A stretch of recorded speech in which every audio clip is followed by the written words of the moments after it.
So annoying. You have to you have to click go live twice now. I need to take a look into those settings and see what I screwed up. Um how we doing? Tonight's a pretty good night. I think it should be pretty interesting. Check this out. I I have two cameras going. I have this one here because we're going to be setting up a Tobii Eye Tracker 5, and then I've got the main shooter here to give you a better look at my beautiful face. So we've got two options going. For now, let's just focus on this one. We've got some unboxings to do. There's a few things that I've gotten to help out the channel and help me get some better footage. I've been sitting on these for a bit, and now's a good opportunity to kind of show them off and take a look at what we got.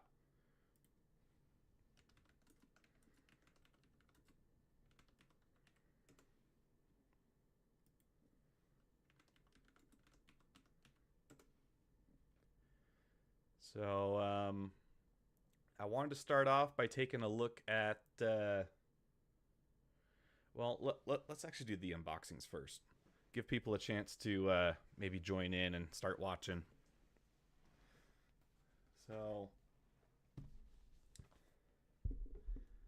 we have a Feiyutech Scorp Mini 2. So let's see.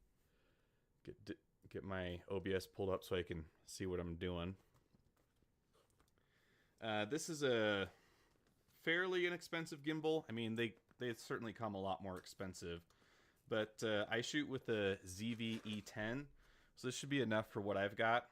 It can carry my camera and the teleprompter that I've already made for it.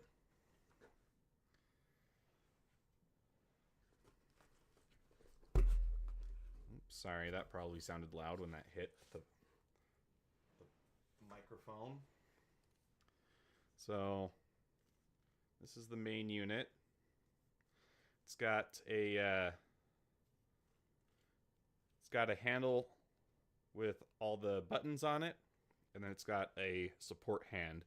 So it's kind of like a foregrip. Looks like a shutter button right there. There we go.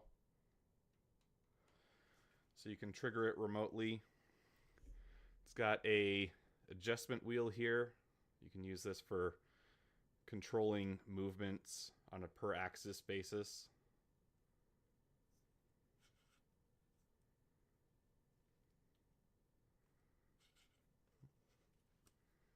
A lot of interesting stuff going on with this.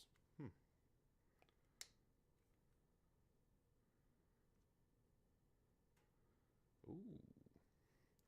Okay, so, I mean, with it powered off, all the things are allowed to move. Which is kind of weird. So, a gimbal, if you don't know, it's a device to help you get more stable footage. So, typically, if I'm holding the camera's going to move a little bit because my hand's moving. This should help cancel out a lot of that. So it should help me get some better footage for you guys. You've got 3 axes on here. So you have 3 degrees of freedom.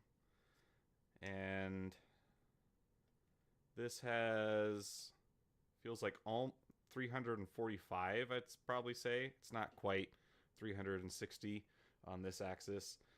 This one, pretty similar.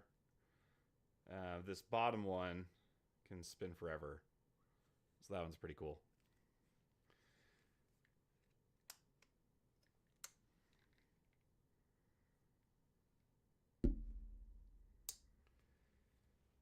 So also in the box, we've got whatever this thing is. I assume this is probably the charging cord. Yeah. Oh. Okay, we got a mess of USB-C cables. Yikes. Okay. Well, okay, so let's see. This is C to micro B. It's probably all different, huh? This is C to C.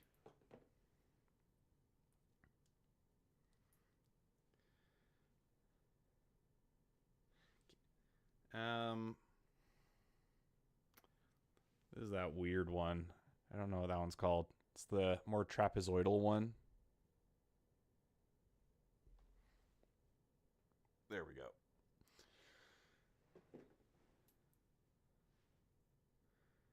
This is C to lightning port, so if you're still using that horrible connector, you're at least taken care of. C to 2.5 millimeter jack. C to 2.5 again.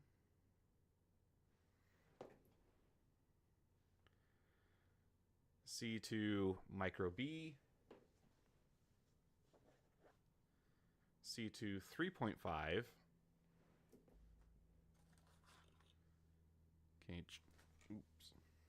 Charging cable.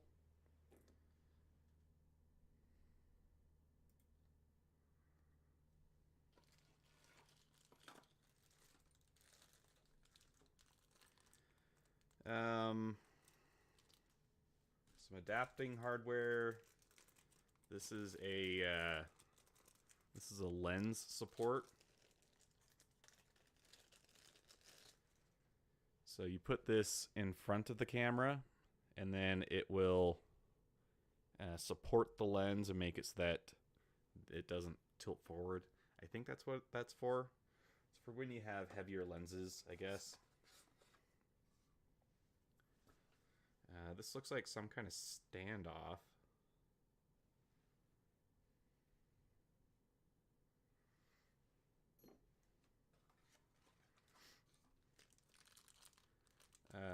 GoPro mount.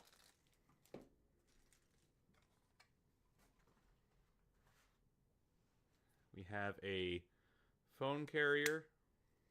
So, pretty standard. I'm sure you guys have seen something like this. This will, if I'm able to get some test footage off tonight, I'll probably be using this because I have the main shooter on a different tripod.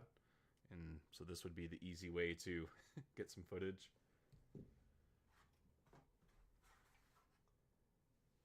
Then we've got a tripod.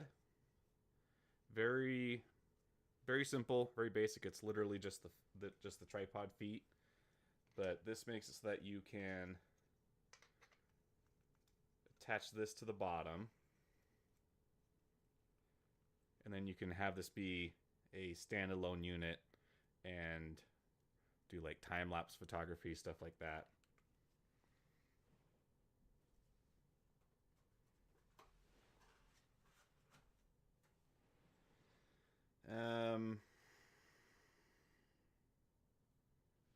Okay, mounting plate. I think this is so that you can, I think this is how you incorporate that lens holder.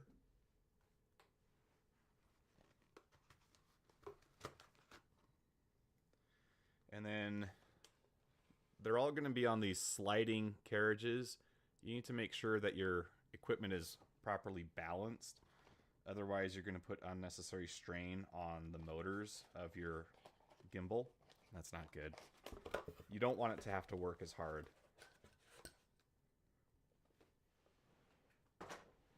And then finally, this is an L bracket.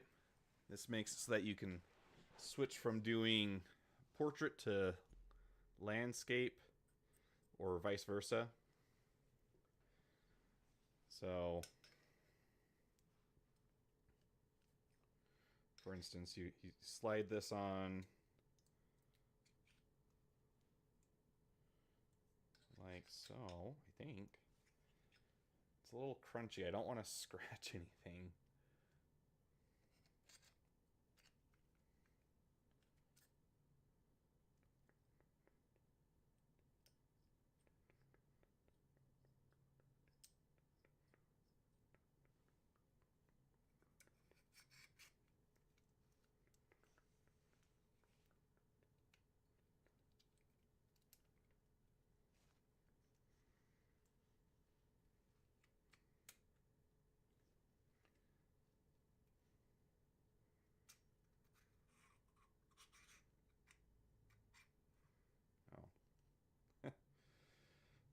So yeah, so you can switch the primary orientation.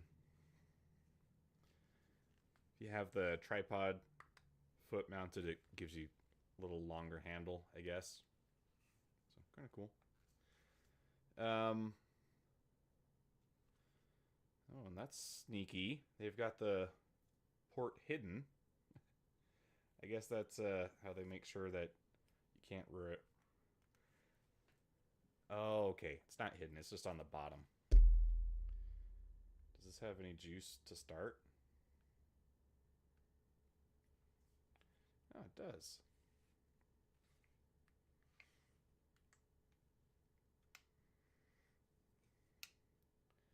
So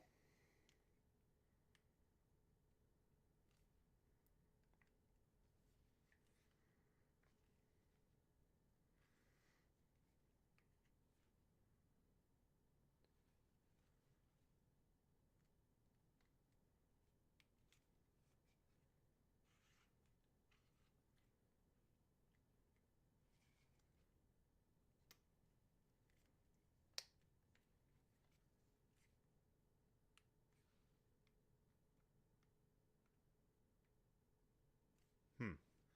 Um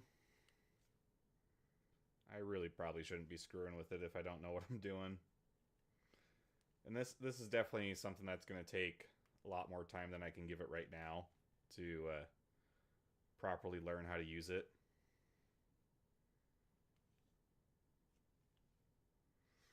But I think it is doing something there. I don't know. You can kind of probably not. No, I don't think it's controlling anything. um,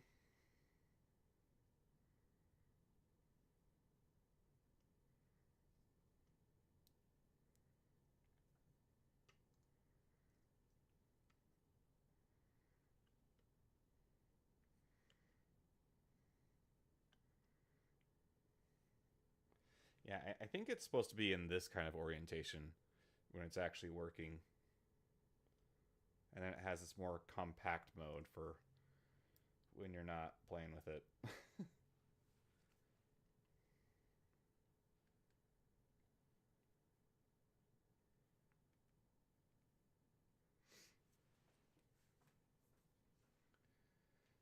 um,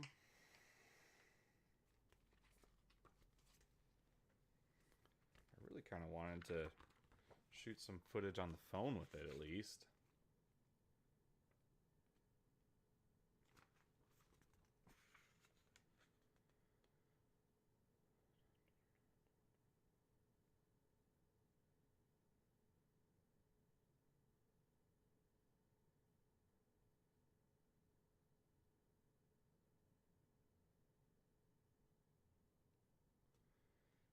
Okay. So it wants you first you it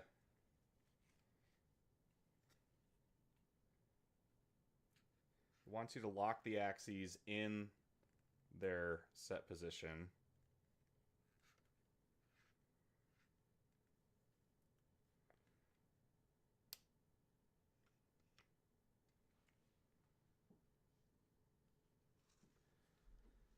Um,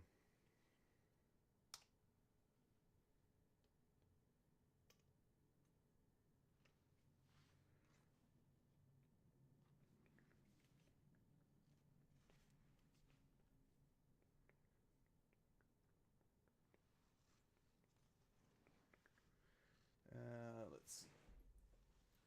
I need the phone guy if we're going to use that. And I don't think I need this because I'm doing the phone. And the phone's pretty lightweight.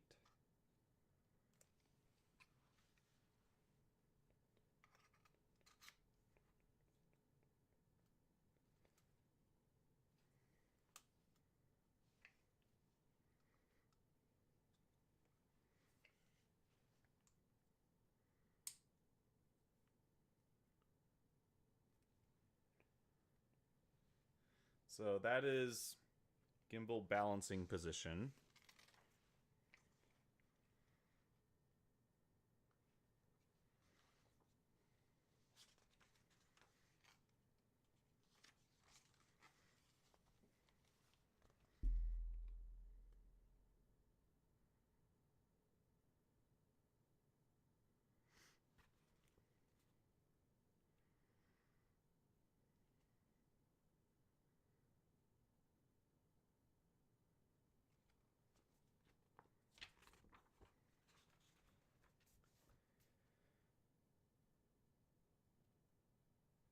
Yeah, so it shows that you don't need the adapter plate for the phone mount.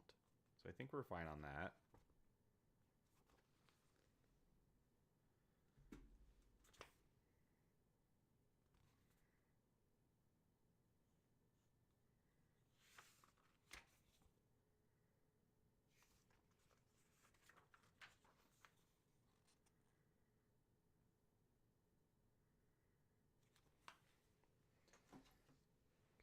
So let's stick the phone in here.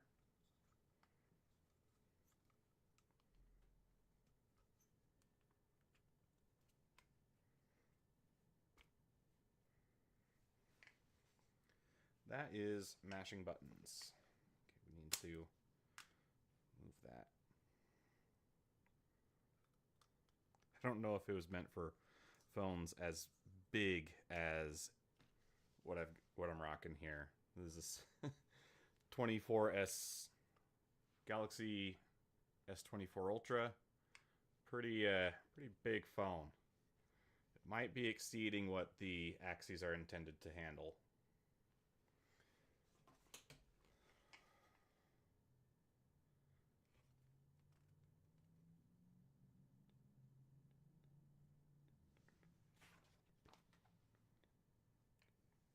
I guess I could do it like that. That might make it a little easier, but that won't be the shots I want.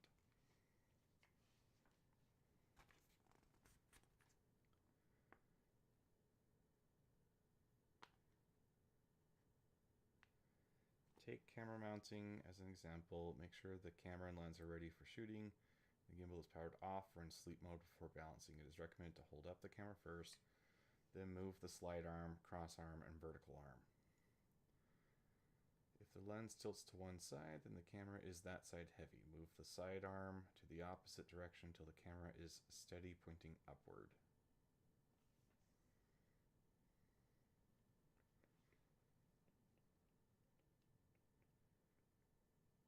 So unlock the tilt lock 1 and loosen the slide arm lock 2.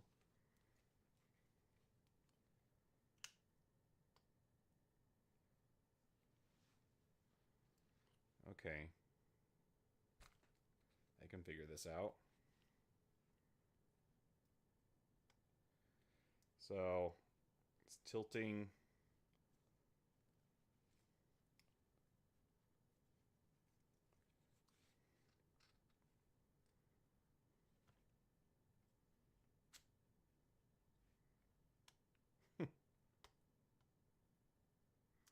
That might be a problem.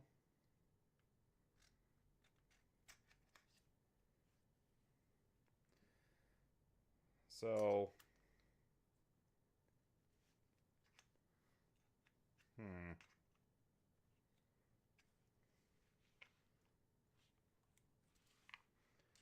with this mounted like so, it keeps tilting. So what am I missing here?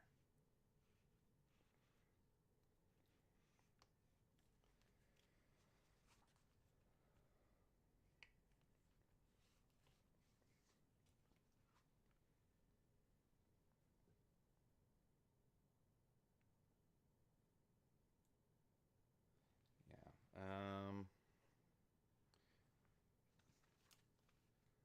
Balancing the vertical tilt. Rotate the tilt axis.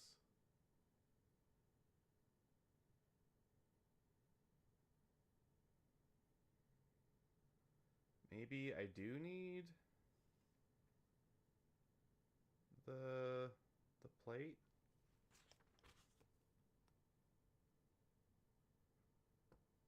No. It should work. Maybe it doesn't matter with how light a camera or a phone is.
This only goes on the one way.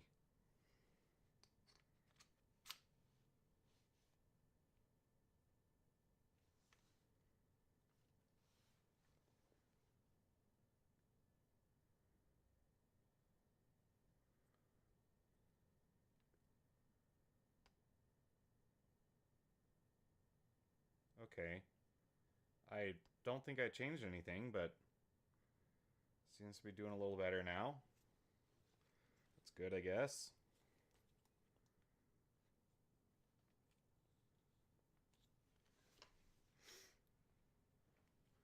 All right, that's one axis balanced, I guess. Sorry, I keep bumping the microphone. I'm not trying to do that.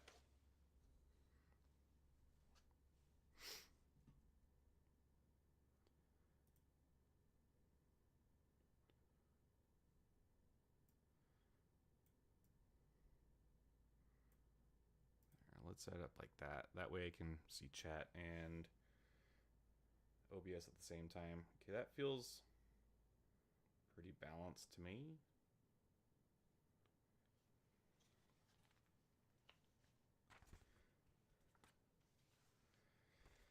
Okay.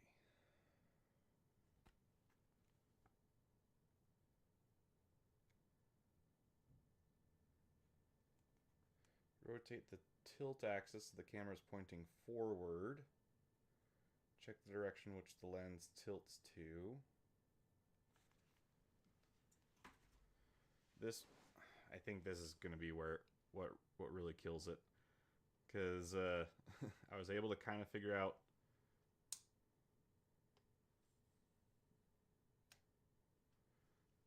I was able to kind of get this other bit figured out.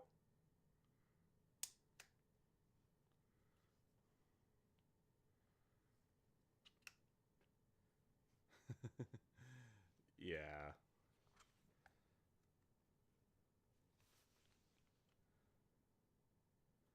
Yeah, so I mean, you can balance it, but then I'm going to be mashing buttons on my phone, so I think we're going to have to put this away for now.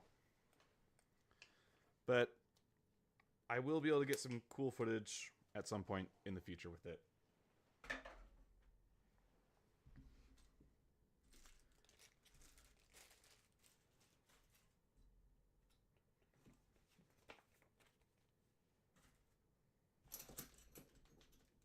Let's put that off to the side.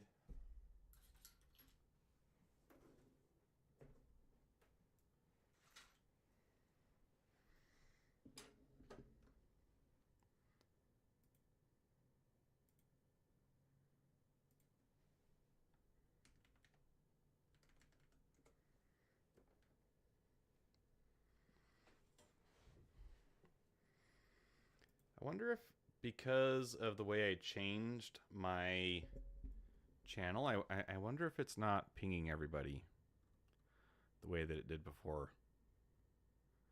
So I'm going to break my rule and send it here.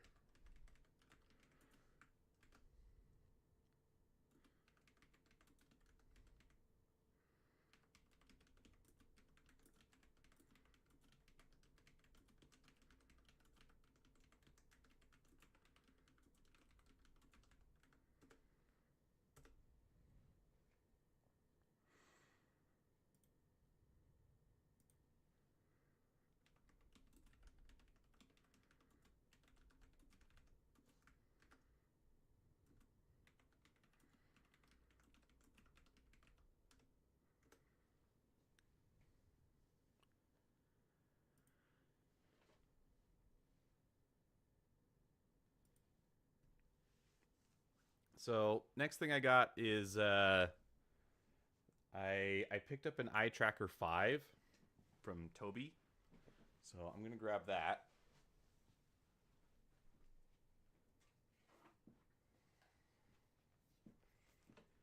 So not sponsored yet. I would like to be. So Toby's watching. I would like to be sponsored. And oh, good. something I needed just finished printing. Let's do the unboxing first.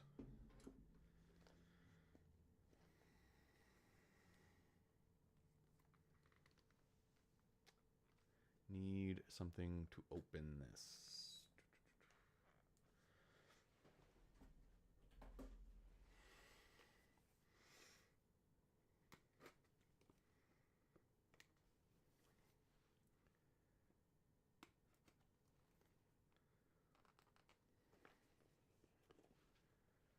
Go.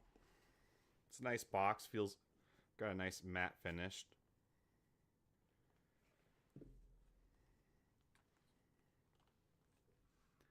So there it is, sitting in the box.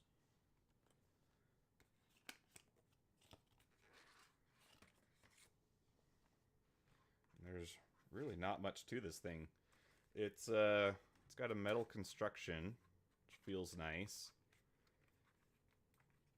It's not a doesn't look like it's going to be a fingerprint magnet.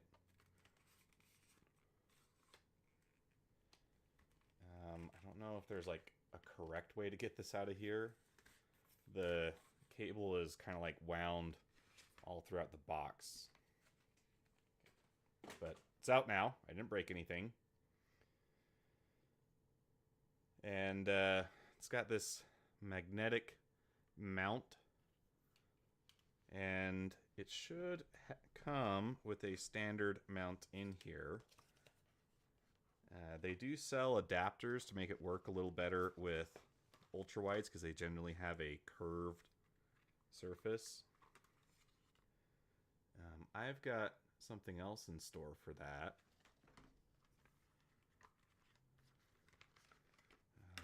This feels quite heavy for... Oh, okay. This looks to be a... Oh, jeez.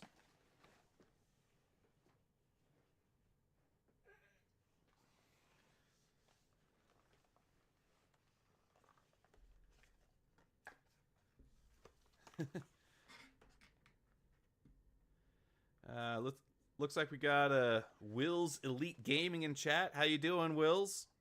We're doing some unboxings today. Okay, this is one of the magnetic mounts. So pretty simple one there. This would be great if I had a flat monitor. I don't.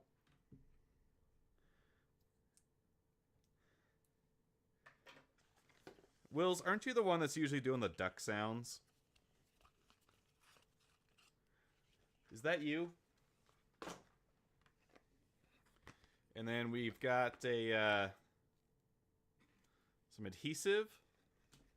Yeah, I thought that was you.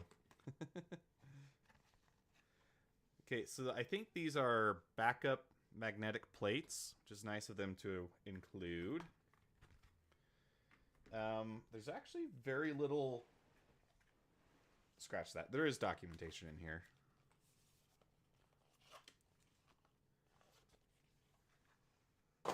Your main account can't seem to actually be able to chat. That's weird. I mean, I don't have anybody blocked.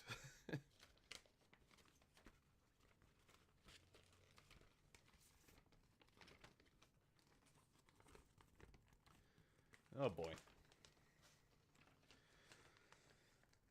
Where's the English part?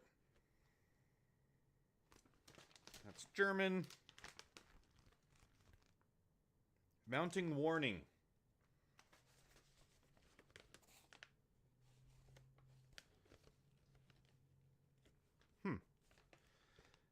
Mounting warning. Eye trackers should be mounted according to Tobii's instructions for approved mounts. Mounting of Tobii eye tracker is entirely at the user's risk. The double-sided tape supplied with the adhesive magnet mounting plates is designed to permanently attach the bracket to a monitor or laptop.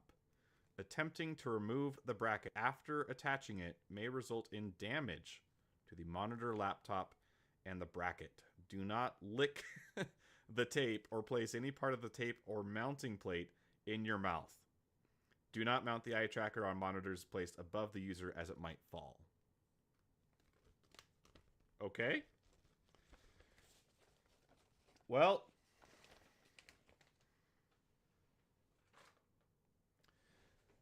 Oh! Oh, can you guys not hear me?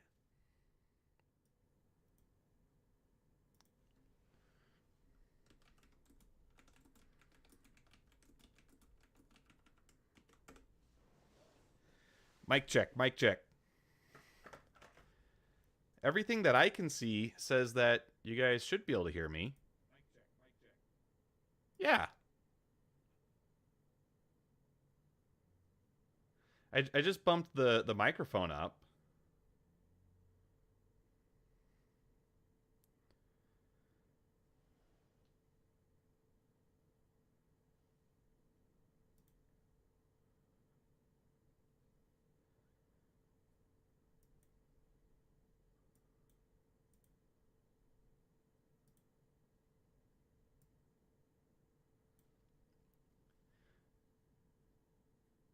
Okay. Strange.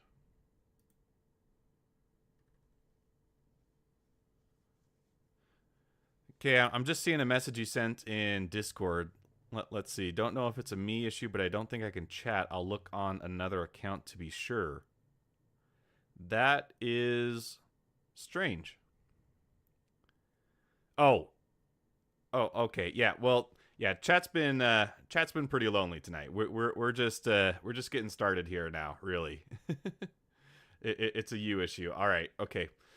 I'm glad you got that figured out.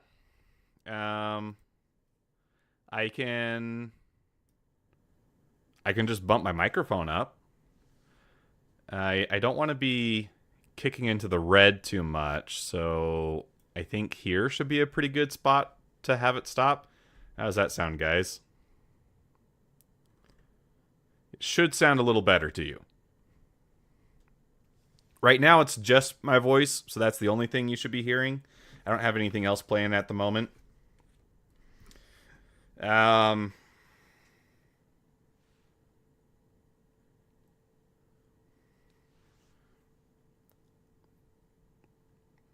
don't taste good. They taste metallic. So now you know. Don't do it yourself. I saved you a trip. Usually in the middle of the yell is where... Yeah, that's where I've got it right now. It was a little low before.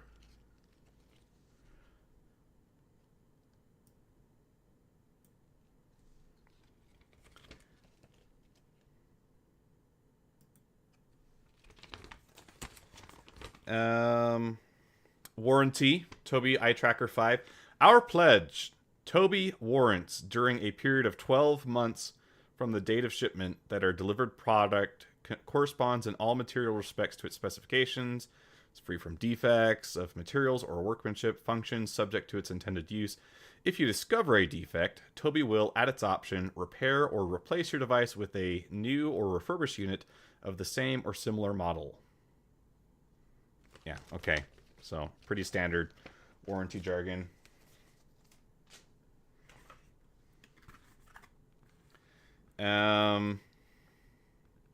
Connect, automatic install, mount, calibrate, register.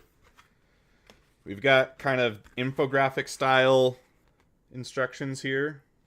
Okay, so these are kind of like if you have a flat monitor face, you can use these. I don't. I have a curved monitor, but I printed an adapter, so I'm gonna go snag that real quick. I'll be right back. And I don't know why I'm wearing these. These are off at the moment, so I don't need those. I'll be right back.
All right, I'm back. So this is our adapter piece. I printed with a pretty tall layer height. So I don't know if you guys can see this on camera. Let me move this so I can show you. So you can probably see some printing artifacts on there. It's not going to affect the function because what we're going to do is we're just going to put some foam double stick tape behind it. So got this stuff.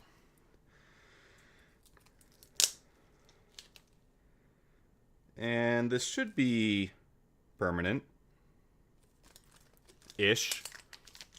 No adhesive is ever truly permanent. Yeah, there we go. There's our obligatory duck. Hey, it looks like you got your account fixed. So now we have the Will's Classic back, right?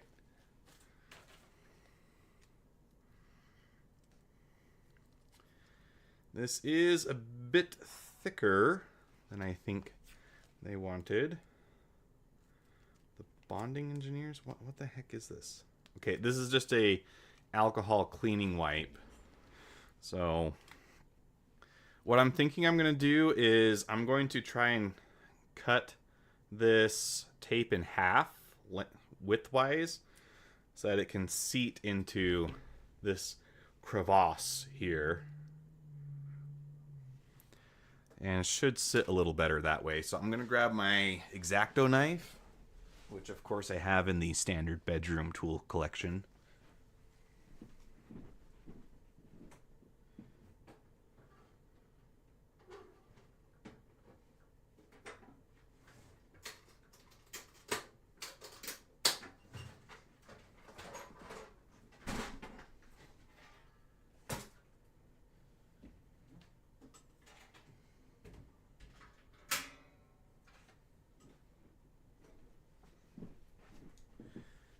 At some point, I did have the I did have the cover for this. I don't know where it is now, so that's why I keep it in a toolbox, so that it can jump out and surprise me at some point when I forget that I have an X-Acto knife in there without the guard on.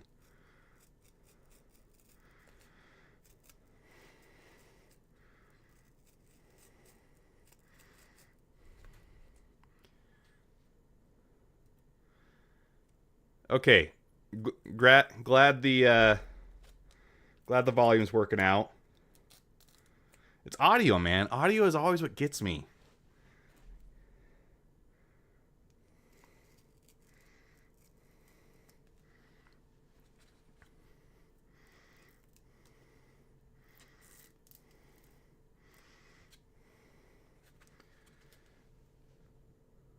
Trying to do this in a way where I can show you what I'm doing. It's gonna put some really weird bends in my spine.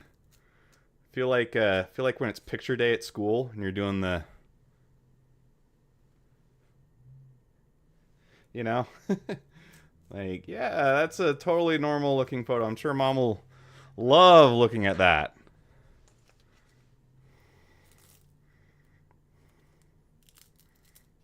Okay, that should be long enough piece.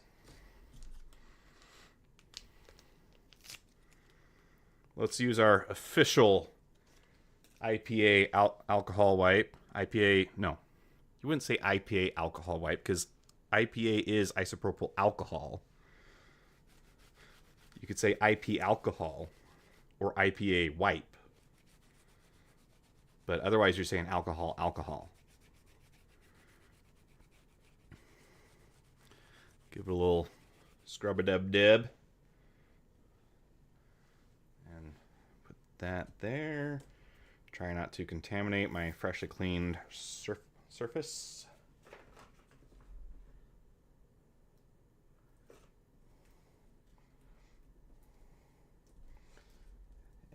And I think I need to cut a little more. Dang it.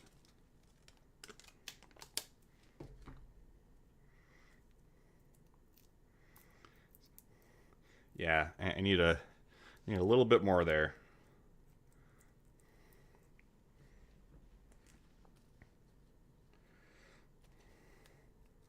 But I'm going to cheat and just use the other side that I already cut.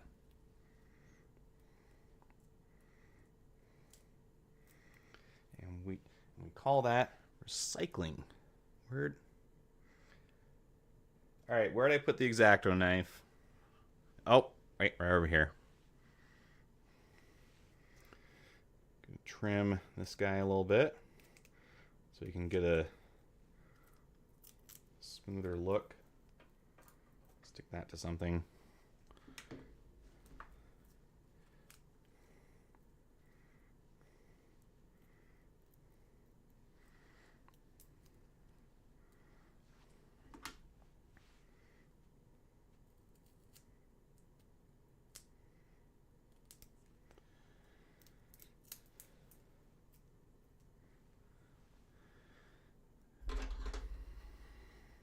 Okay, so it's decent adhesive application.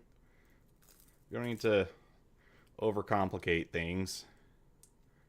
I can always do this again later.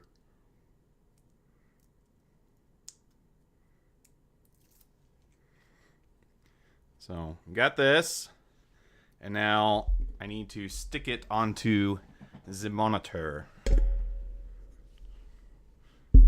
So I'm just going to move the microphone over here.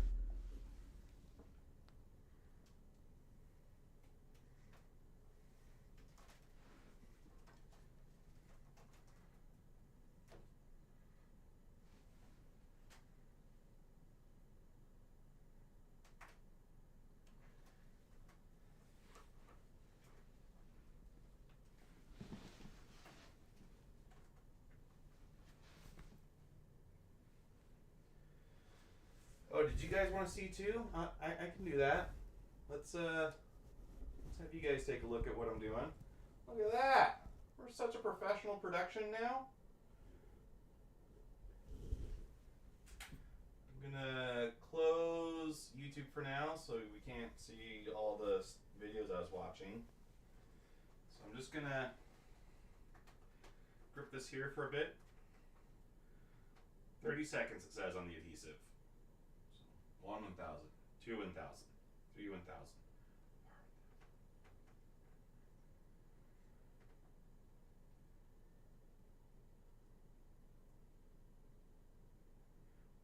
15 1,000.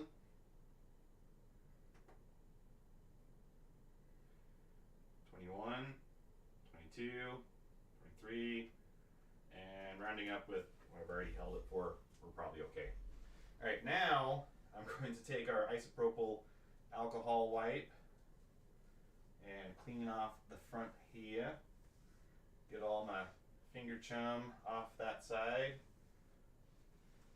so that when we put on one of these guys, it should stick pretty well. And I think the move will be to stick it onto here and then stick the whole unit together onto that face. So we peel off the adhesive and get this lined up as best we can because we only get one shot at this.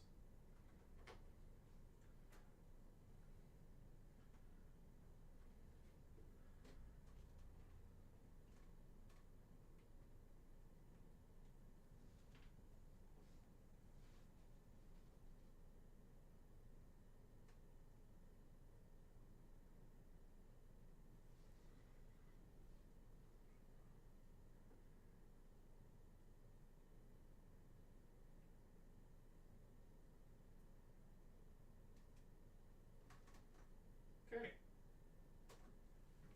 So that's pretty nice. Pretty simple installation. Feels like it's on there pretty good. So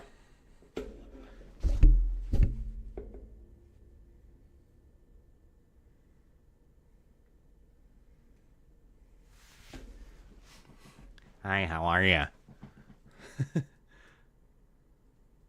Oh, it. Okay, I think it's doing some auto cropping to keep me centered. Yeah, I know. It's gonna be quiet when I'm not close to the mic. there's not as much as I can do about that. Microphones are a little finicky. All right, then we got this extension cord, which I'll go ahead and use because I have it. So using it is going to help me make sure I don't lose it. I think the guy that said use it or lose it, I think what he was really talking about is his tendency to forget where he places stuff. And so if you're not literally using it, you're going to lose it. That's what it seems to be for me. I'm going to take a step away from the microphone. It's going to get real quiet. Don't worry. I'll come back. I just got to get this plugged in. All right? Don't go anywhere.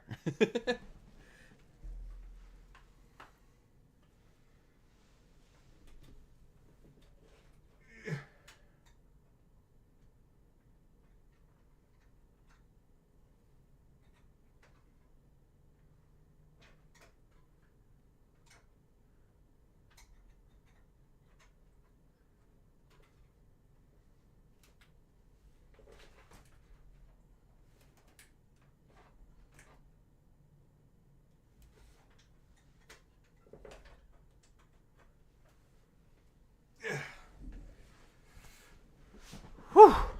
Okay. I think we're good. So we should be plugged in. It recognized that something is plugged in.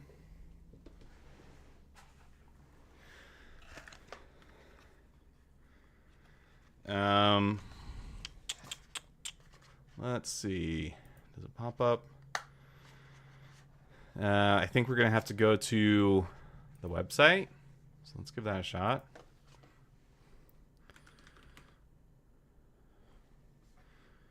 Tobii Gaming. Downloads.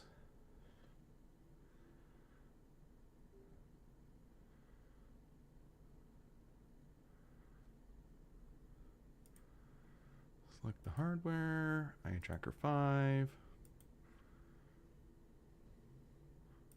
The heck is the Tobii IX? That must be an older one, right?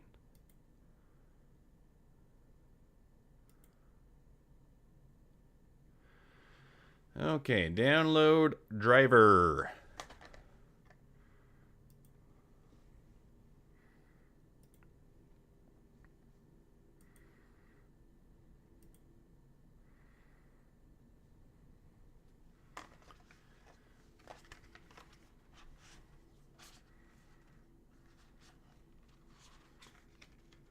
I'm pretty excited for this. I've not had eye tracking before.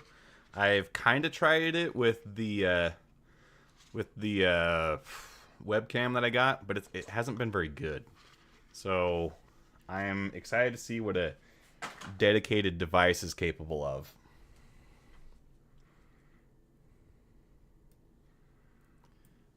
Okay, now we're going to switch to the main screen because now we got some stuff to show off. Welcome to a revolutionary new way to play, stream, and create insightful content for your favorite games. All right, let's get started. And because I took some time to... Oh yeah, okay. So you should be able to see me from the webcam over here and the main shooter over here. No, the webcam doesn't seem to be working. What the heck?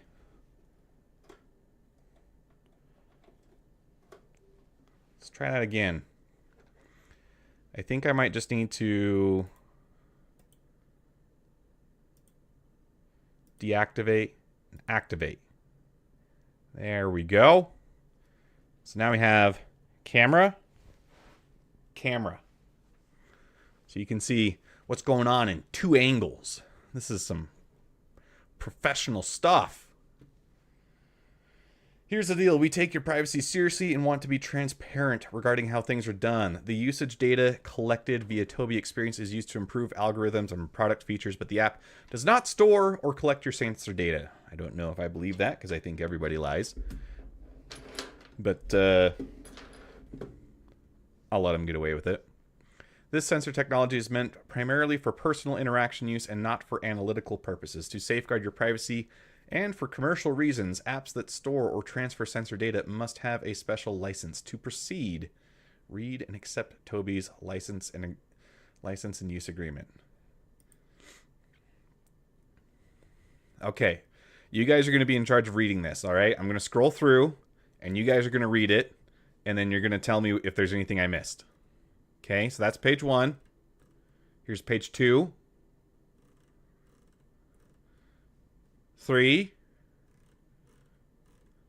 4. All right? Okay. That's your guys' job. Okay, sure, accept. Where is your eye tracker? Okay, it is on this display. Move the lines to mark the top of your eye tracker. Can I move this down? It would be easier if I could like move it down. How accurate does this need to be? 'Cause, I mean that feels like it's in a pretty good spot.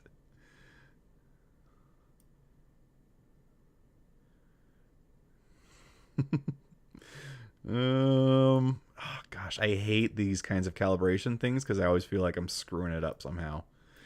Calibrating your monitor color is the worst thing ever. Okay, I think that's probably good enough. Sit in an upright position in front of the screen. Here I am. These are your eyes.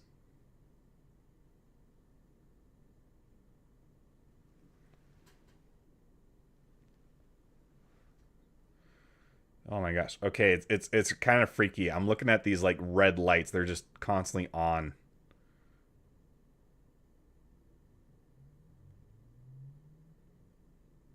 Look at each dot until it explodes. I'm bursting them with my mind. That's kind of... Ah! Everything I look at is destroyed. It's kind of cool. Okay, user profile name, BBITW. See, everything that I've done with Microsoft has always been that. That was like my first email a long time ago.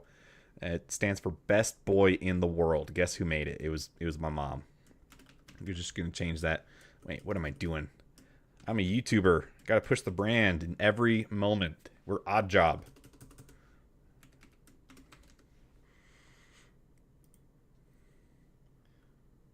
Ah. So am I done? Is that it?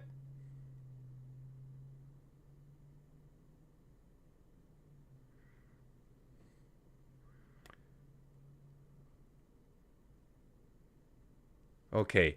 Looking at this thing is wild, guys. Let's see. I want to see if I can show you what I'm looking at. Because it's infrared, I'm not sure it's going to show up, but I think it will.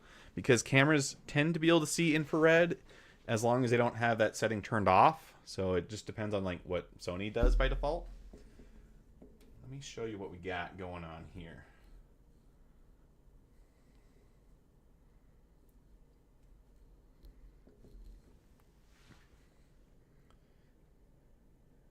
Let's see.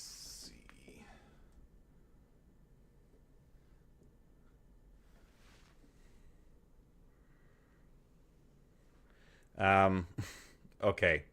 You can't actually see what I'm looking at. I could probably dig through settings and get the Sony software to turn that off in the camera. But what I see is like right here, it looks like a red eye. Well, I guess a bullseye is a more apt description. It's got a center dot, and then it's got a ring around that dot. And when I'm moving my eyes around, I see those things moving too, and it's really kind of freaky. It feels like Tobii is literally watching me. And I assume it's mostly infrared light, which is harmless, generally speaking.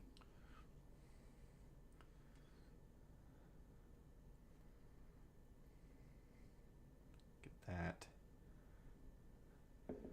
locked on me again. But it looks wild. It's kind of strange. Let's play some games. Actually, no. Gotta restrain myself. I wanted to go over the most recent ISC.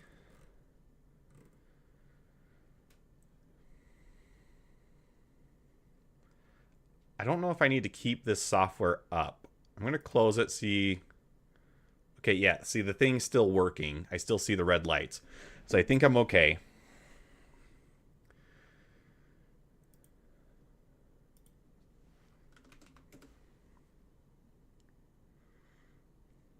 Yeah, I want to go through the most recent ISC. I've heard a lot of feedback about it from other people. I think it's actually a really good thing. So let me find it here.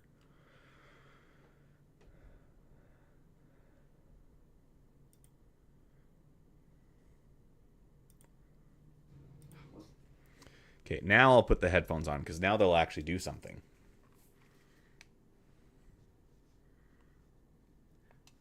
Power on. USB dongle. All right, now we're set.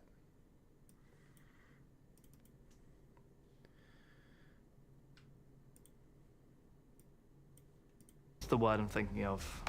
Murderous. It's not. It's like it's not like, you don't want to say immersive, but This guy definitely had a glow up. If you watched Salty Mike, Mike's coverage, he's already made that joke.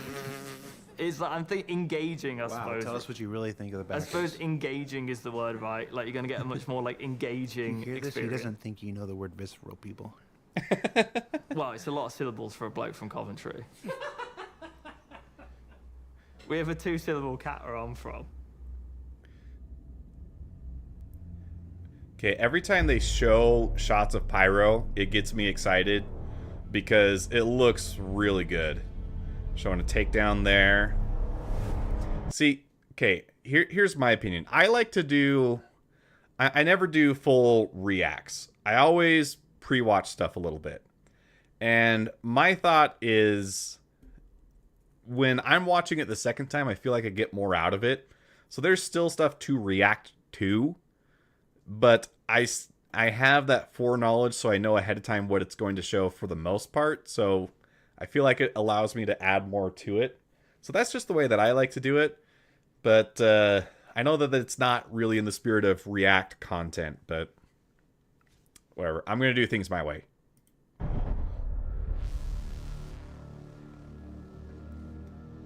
These are some As the cool Pyrostar towers. I system is didn't see lawless, those last time. this means that combat can break out anywhere. Social spaces can turn into combat spaces in the blink of an eye. See, one critique that I've heard a lot is people are worried that Pyro is becoming another Stanton, but with a different color motif.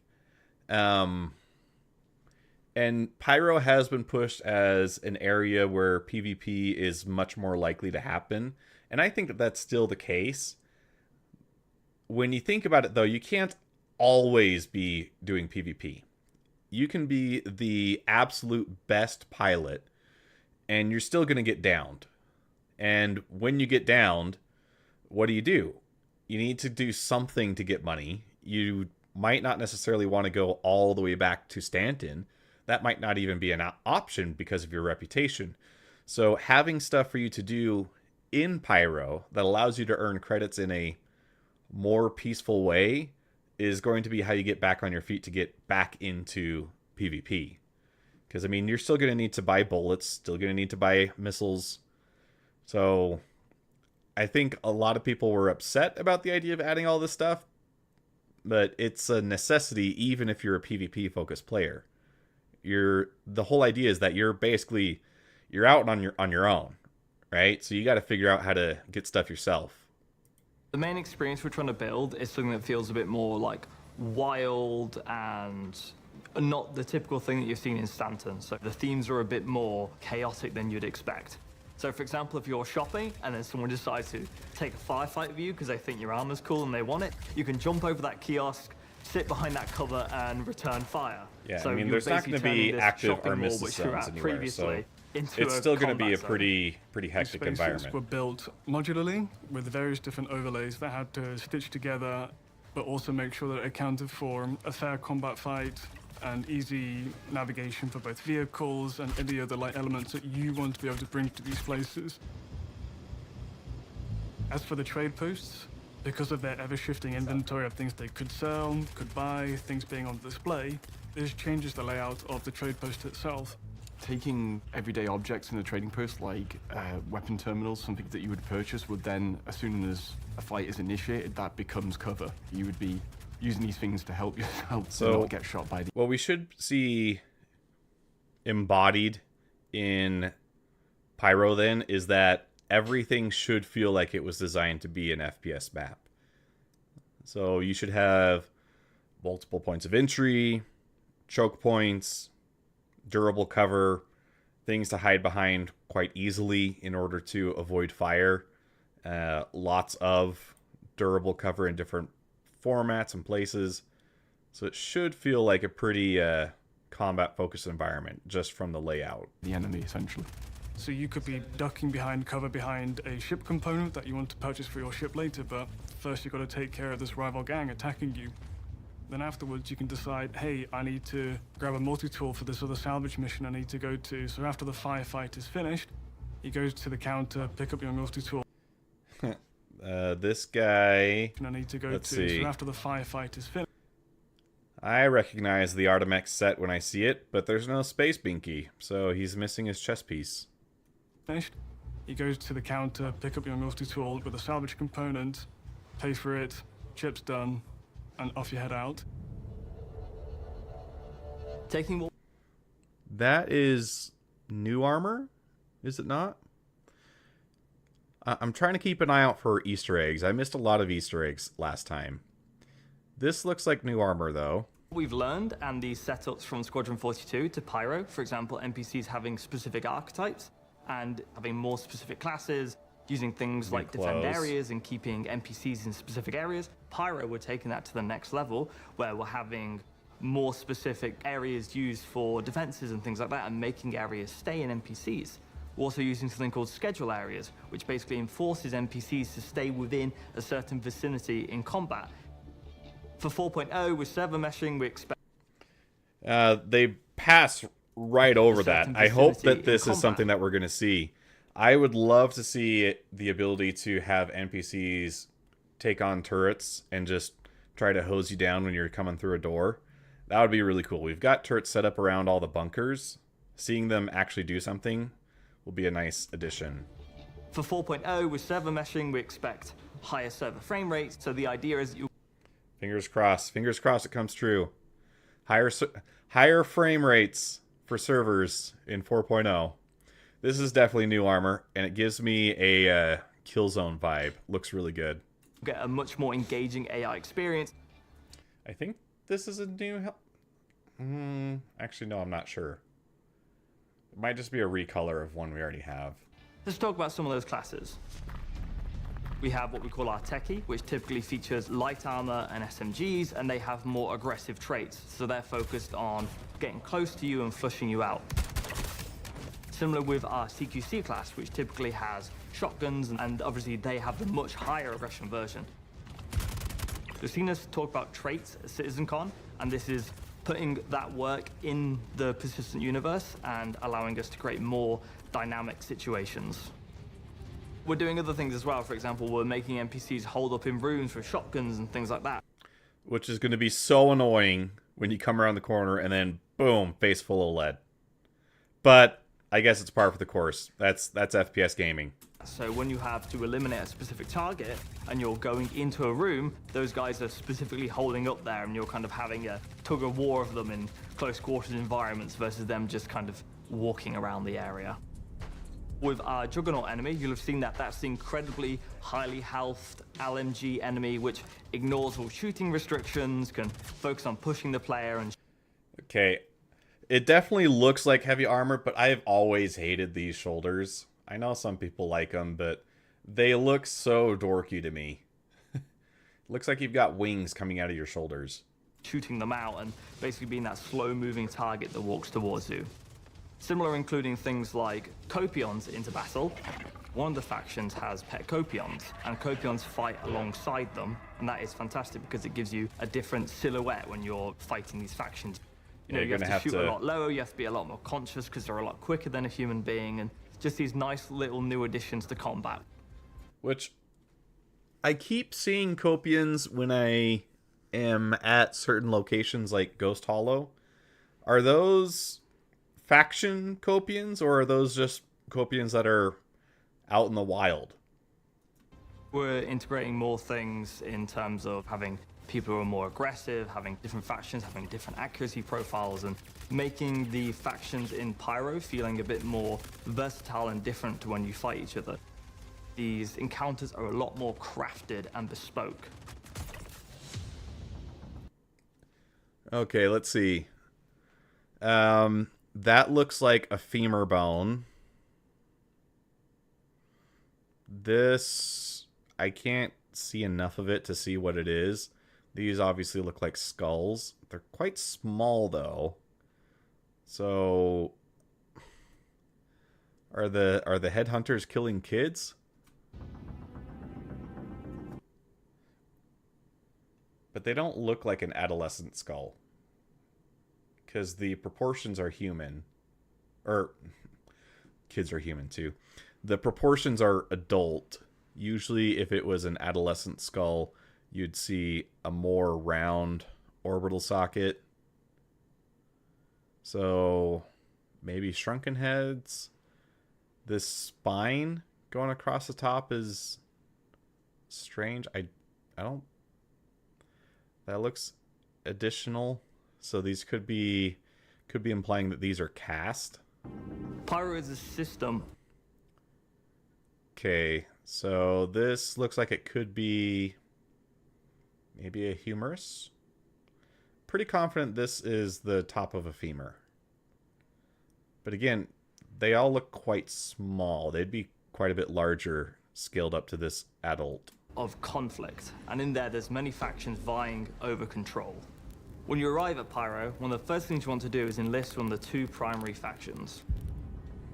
The Headhunters have more tiered structured armor, which you can acquire. The more higher tiered the armor is, the more tanky and resistant those enemies are. Which sounds like there's going to be a lot more of a difference than just heavy, medium, and light, which gets me really excited. I feel like this episode was kind of a love letter to things that I've been saying in my progression videos, which that's not to take credit for things that Star Citizen has been working on. I know that they've had this in the background for a long, long time, but it's nice to finally see it coming to fruition, and just makes me feel like I've got a pretty good finger on the pulse of development, because put out progression videos and then here we go. So I'm glad that they're finally getting to this. Be hovering around the Sunset Mesa, trying to think of how you're going to get close by. You would land your ship under the cover of darkness. You're taking your ground vehicle to the outpost. You're then getting out, trying to sneak past the outer perimeter, and eventually navigating your way down to either the gas tanks or to the main landing pit itself, and finding the exact critical point that would break the entire operation at the scrap.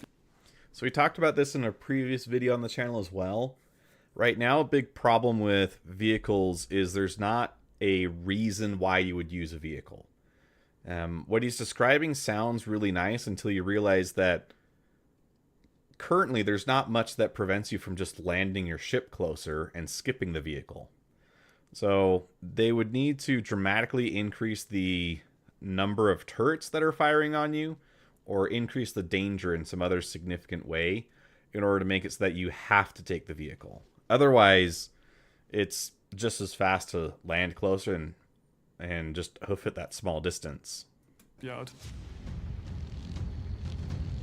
Citizens of Prosperity have much higher and deadly accuracy. They also have more civil weaponry versus criminal weaponry as well, so you'll see things more like bearings and so on and so forth, versus other more lawless factions which typically have things like Castak arms. If you're aligned with the Citizens for Prosperity, you might be given a mission to go to Rustville and actually head down into the canyons and try to steal some of their scrap from their derelict ships in the base of the canyons. Because of Pyro 1's unique terrain where Rustville is located, you will need to get into your ground vehicle again, navigate through all the twisting canyons and ravines, and use your multi-tool to steal as much scrap as possible to end up sabotaging the unlimited supply of scrap that the headhunters at Rustville have got. So regardless if you side with headhunters or Citizens of Prosperity... So does that just mean that there's not a large enough flat spot for you to be able to land a ship? Because that kind of sounds like that. They haven't said too much about defenses, which is one thing that would keep me concerned, because it's nice in theory to have all these game ideas about how you're going to use ground vehicles, but unless you force players to do that, they're going to find ways around it. You will both be able to fight the Xenothreat. These hate everybody. They are operating out of Pyro 2, 3, and Pyro 6. The Xenothreat is more what you'd think of as a PMC in terms of how you fight them and how they behave. They're a lot more cautious, they're a lot more careful, you know, they won't try rush out of cover, they play a lot more defensively, and we can use our trait system to inform how they make combat decisions. So where you'd expect someone like the Headhunters to be a bit more, you know, run at you, push you out, the Xenothreat characters will be a lot more cautious and stationary and prefer to stay in cover and take long shots. And they'll have a much higher accuracy profile, but they'll shoot for much shorter durations, so they conserve their ammo a lot more. I don't know that we've gotten any update on what this is. I think the last time I remember seeing this, they had this as the tower that a Banu merchantman was docked to, which that might be what these are, is it's just a really tall docking tower. Looks really cool. I want to get to Pyro. I want to be there. Xenothreat is at the Last Ditch settlement on Pyro 2. Last Ditch is another large, lawless settlement. We have a town close by it, and then different mining operations between the village and the mining tower. And it's kind of a callback to the history of the system, where there was once these mega corporations in Pyro that would do these large-scale mining operations. Okay. It's a vital part. All right, so that pan over, I think that tells us what this is. This looks like it could be callback to a the drill. History of the system. They're talking about mining operations. So now that I see it, this looks very similar to the kinds of bore drill that you would set up, especially at like an oil refinery or oil drilling area. You stack the extensions on top of each other, and then you slowly pound them into the ground, dig a little deeper. Corporations in Pyro that would do these large-scale mining operations. It's a vital part in the Pyro ecosystem for these outlaw gangs to control. So we can also see here that there is fortifications, but they're mainly around the village from which these gangs operate. But interestingly, it's almost built on 3 levels. There's like a main habitation area on top of this bluff, and then just down from that is the refinery area. And then right at the base of the super large mega mining structure is a small sort of extraction area in an old kind of that's quarry. the mining tower. Should make for some very interesting fights, especially as you move between those sort of 3 sub-locations within the larger location. So I hope a lot that of the player will get a verticality, sense which I always of like in maps. Trying to stop Xenothreat with their evil deeds. And that is one good-looking mountain. I mean, that is a statement right there. That's beautiful. Shadowfall is another Xenothreat outpost. It's quite a large Xenothreat outpost that lives in the shadow of this mountain on Pyro 3 and kind of just sits on the shore of this lake. And these settlements This look location massive hits different. compared to what we've got a in location game right just now. like the outlaw locations, but we can feel that things have been turned up further. It is not only is it chaos, but it is now a structured chaos. There's fire and there's these spiked barricades that make up the place around it. Within the homestead location, we have a lot of elevated positions that the player will look to. We'll see that there is a lot of scaffolding build-up, and it feels like a fortified position. So in 3.23, we added sniper NPCs to the distribution centers. In 4.0, we're going further on that and adding specific watch nests and things like that to keep these snipers in. So you'll have to be careful and keep an eye on for these outposts and these high elevation where snipers could essentially I hope hit these you snipers from. are not going to be like How we're Halo validating 2 combat legendary is ensuring that the snipers. players Those have a lot more jackals stealthy approach, are have the a lot bane more of overview everyone's of what their existence. targets are doing and where they're going. So you could use elevation to plan things out, such things as a comms tower, such things as cliff edges. You can basically survey over the trade post or the outpost itself. You could look at key things. Does it have automated weapon systems there? Does it have primary, secondary, and tertiary pathing to allow the player in? It's all about defensive structures, about obstructing the player in order to get to its objective, with a lot of anti-air turrets littered around the location. You are going to need to use your aerial support to take out these defensive. There we go. That's talking more about defenses. I would assume that these defenses are in all these settlements, but they're just highlighting it here because otherwise there is no reason to take a ground vehicle. Measures so that you can even get people close to the location. Eventually, you can pull in your ground vehicles, drop off an elite squad. You can stealth through the scrapyard, you can stealth via the nearby lake, come through the derelict outpost section, finally clearing out Xeno threat once and for all. Well, until they come back. From another outpost. It's definitely a place that will just feel very hostile. He has to the so player. much more You feel faith like this than is a I do location when he that says has a elite purpose squad. within the universe, and that it's important for these outlaw gangs to protect what they have going right here. In 4.0, you can expect a lot more crafted, engaging combat experiences, with new archetypes, enemies using new weapons, fighting animals alongside humans, and all sorts of absolute crazy that you expect The from piclic Pyro. cannot hurt you.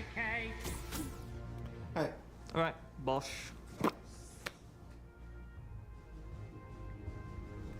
And that's really it. It feels like a Well, what more can I feels add? very short, but I think there's just We so always much knew to there'd be go a lot through. of combat in Pyro, but with the addition of more AI archetypes from Squadron and the anticipated performance improvements generated by server meshing, we're hoping to deliver an experience that's more dangerous, engaging, and heck, I'm not from Coventry, so I can say it, visceral for our players.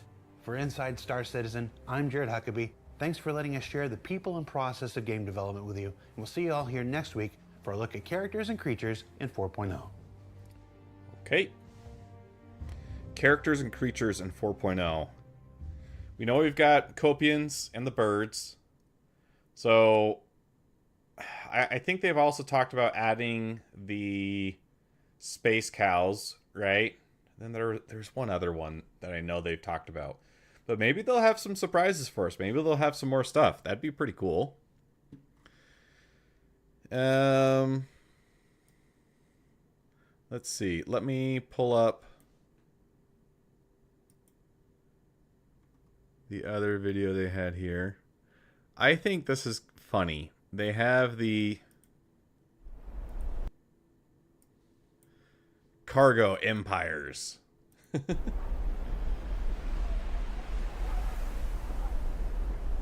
The newest major update.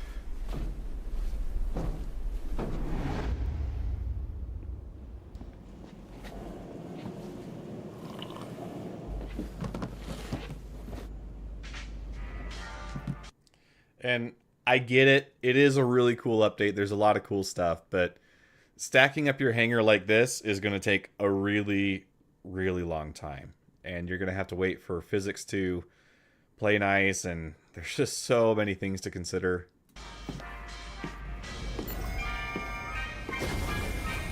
Each and every day, boxes all.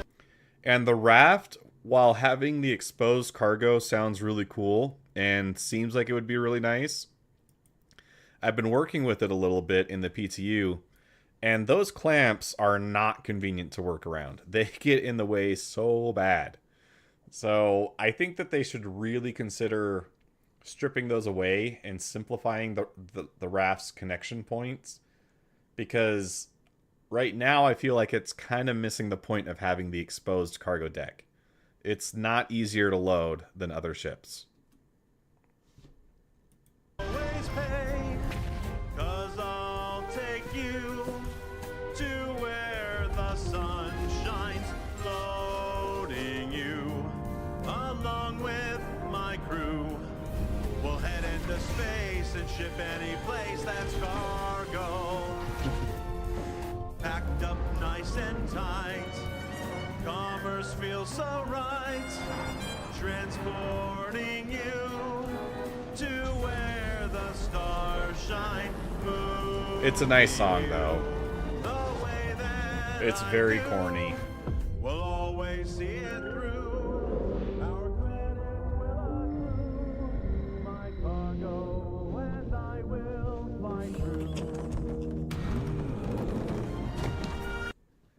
They don't reference it again in this video, but the box was moving, right? What's in the box?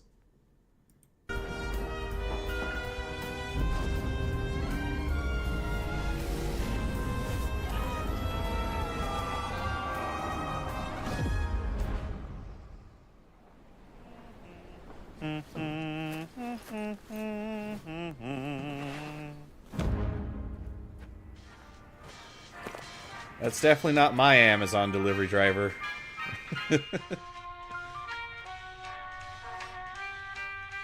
Few of the things that I got in my most recent delivery feels like they yeeted them as far as they could.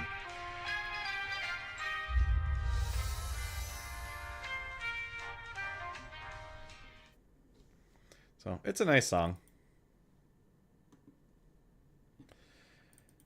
Alright, let's get into the game. Let's see how this Tobii eye tracker stuff works out for us. After we update, of course. Jeez. Probably should have checked that before. I also want to check, while that's doing its thing, I don't think it's going to take that long. But let's see if they did any updates. There's a few things that I was having issues with.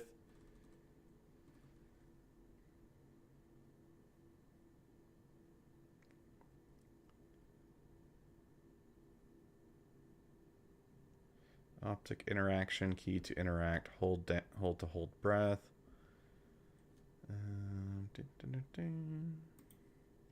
Okay, patch notes. What do we got going on?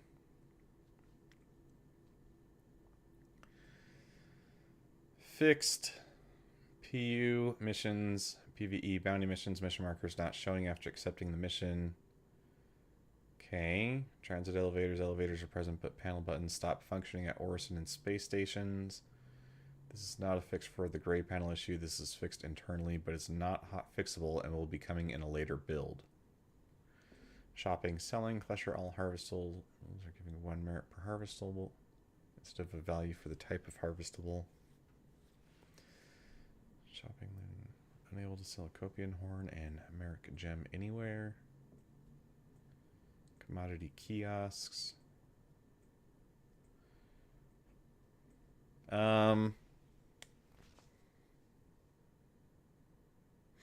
Any word on cargo not showing up for hauling missions? The IC has almost 300 contributions in the past 24 hours. Nah, the hauling missions aren't a high priority this patch. Not like the patch is based around them or anything. And there isn't a cargo ship to sell, so low priority, boys. Yeah, I've been having a lot of issues getting the cargo missions to work for me, which makes me pretty sad because I was pretty excited to get going with those.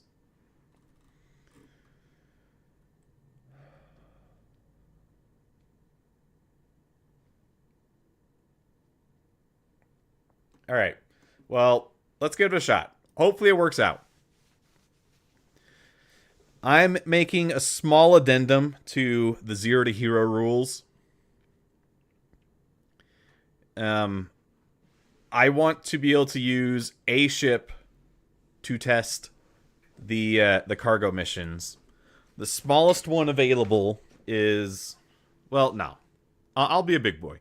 I'm not going to change the rules. I'll do a mercenary mission, get enough money to rent the Taurus, and then I'll be good. I popped in on Ghost Hollow last night when I was playing, and I didn't do the money extractor. I didn't realize you had to take the ComSat down, which is kind of annoying. I mean, I understand why, but still annoying. But I did get 30K for the mission that I was doing in that area, so I'm up a bit right now.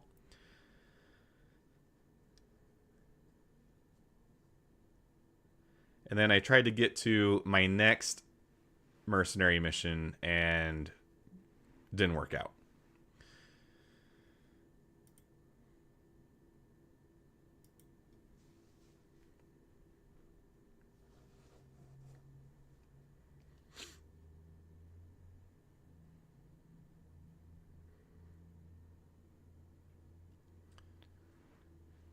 The other issue that I was having, which I posted about this in the Discord, I've been having the strangest bloom. Like, light sources are just blinding when you're looking at them.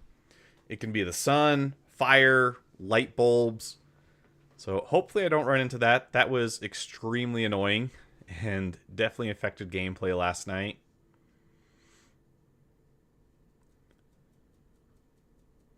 I have a couple ideas on how I can fix it. Mostly centered around, see, this doesn't bode well. That's a lot of bloom. Okay, I'm gonna try something. I'm going to switch off Vulkan. Let's see, graphics, here we go. Okay, I don't have... Oh, wait. No, I'm already off Vulkan.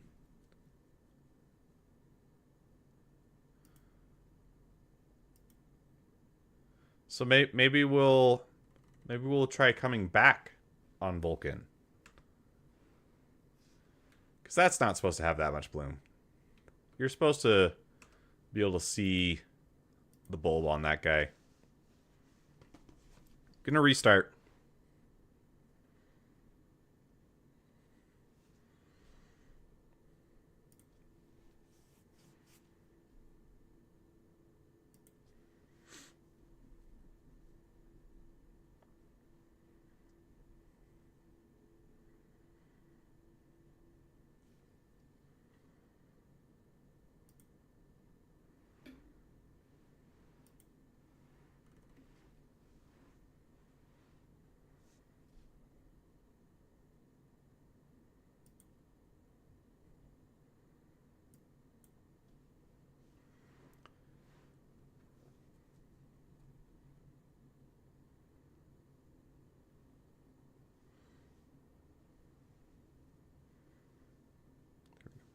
Optimizing shaders.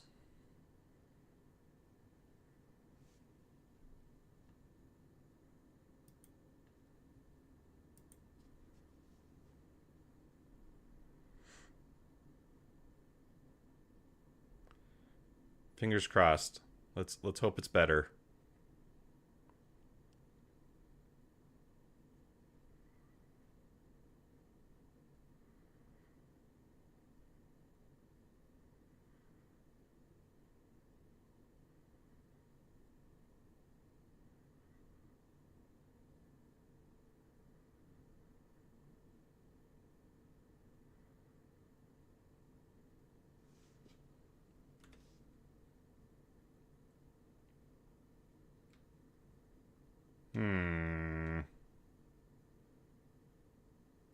Something's still going on with the lights. I feel like this might be a little better. I'm just going to stick with it. Let's see what we can do.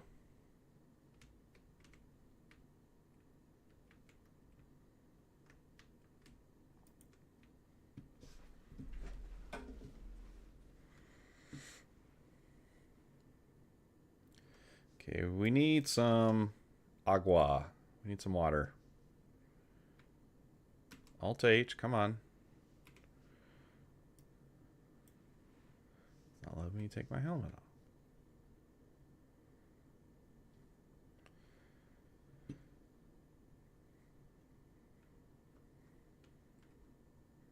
And I'll get a hot dog too.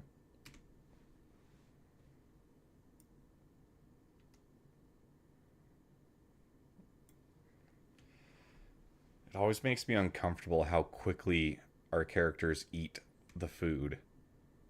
Like, you shouldn't be able to eat a hot dog that quickly.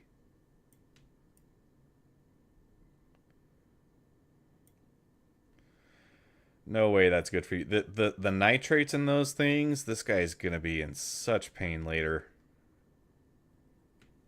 I just want some water. I don't want your soda. That's all you got, though.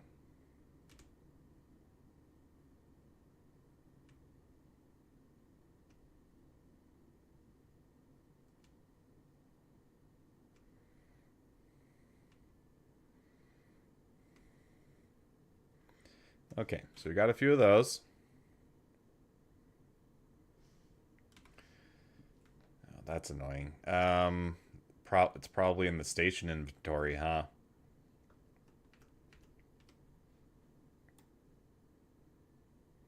Yep. Yes, sir.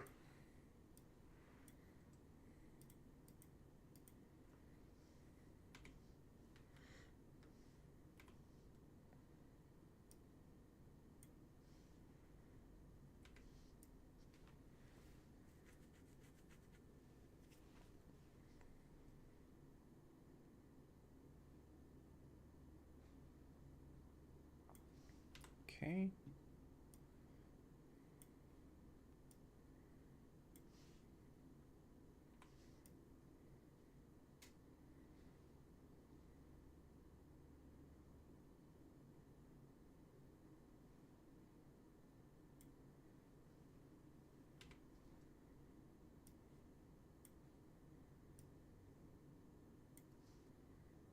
Okay. Last one. Then we should be set for this session.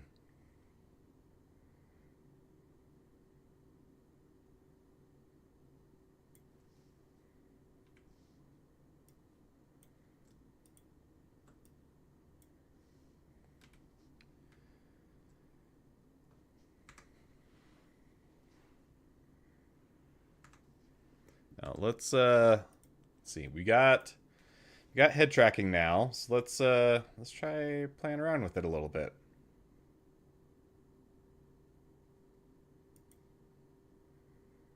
Tobii.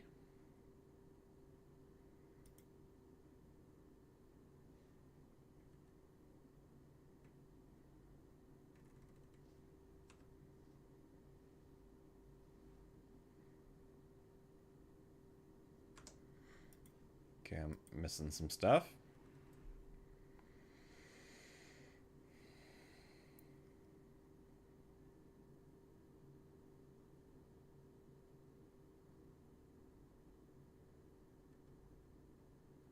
Okay, let's do that.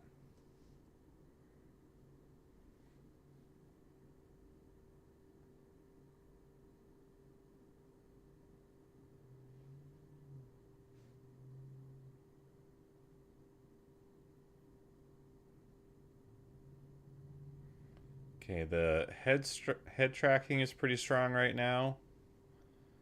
At least for FPS stuff. Hopefully this isn't going to make you guys feel sick watching this. That would not be the intention. What about eye tracking, though?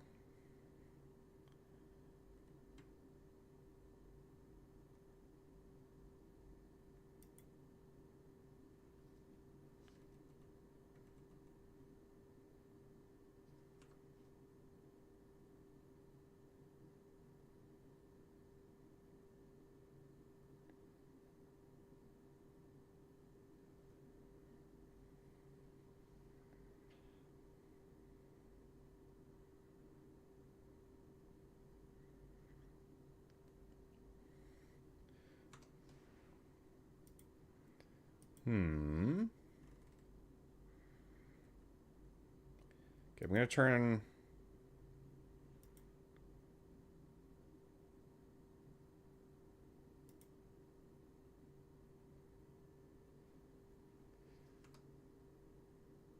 Okay, so that turns it off.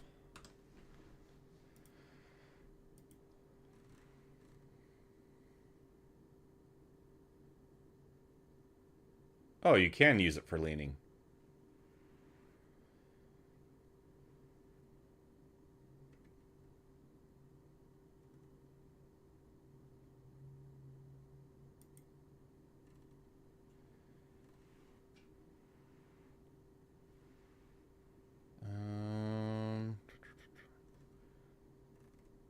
Probably best to give it a shot with the default settings, right?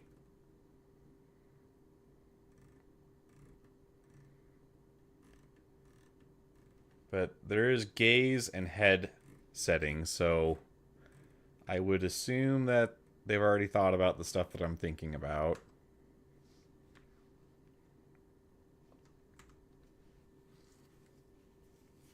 So let's pull up a mercenary mission. Let's try and get some more dough. Take this one to start.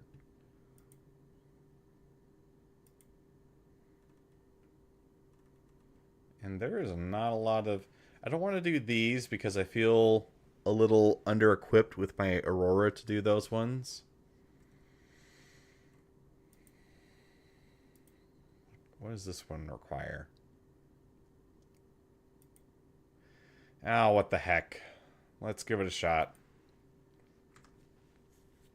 So, Rat Port Trestler. If I can get the cargo to pull up, then I'm going to cheat a little bit and allow myself to use a Drake Vulture. It's a small ship, just big enough to be able to do this mission.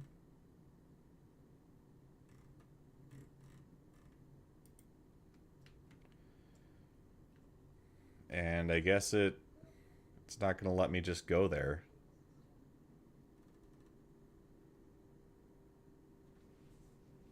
Oh. I guess my headphones just died.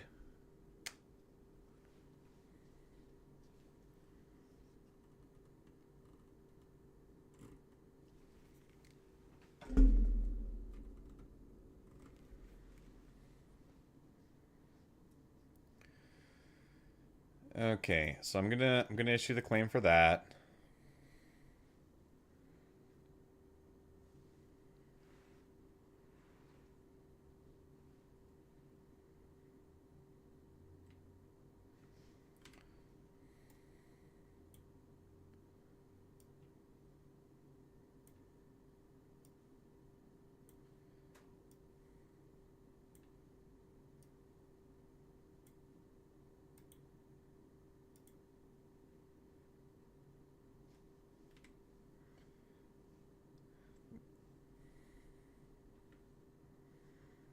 See.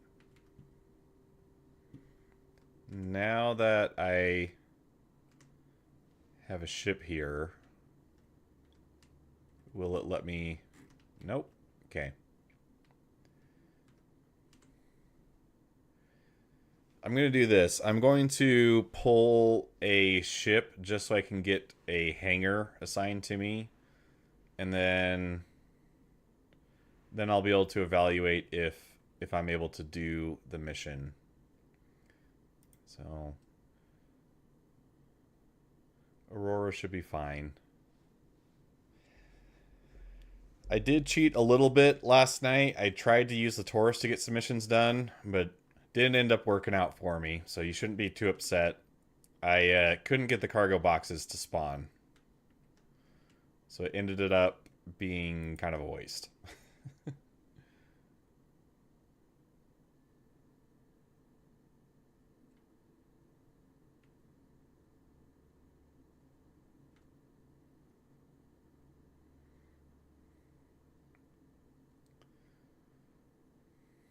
I'd really like to actually be able to do one of these missions. That'd be pretty cool.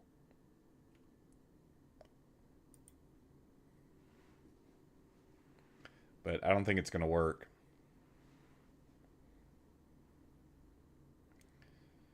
Because I should be seeing it here. And I'm not. So that stinks. Alright, well, Hopefully we've got some other missions to do now. Gonna abandon that one because it's not gonna work.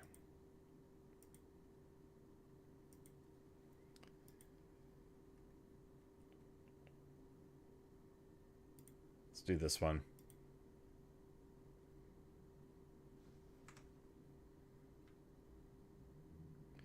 Clear Microtech Op Center TLI4 of all hostiles.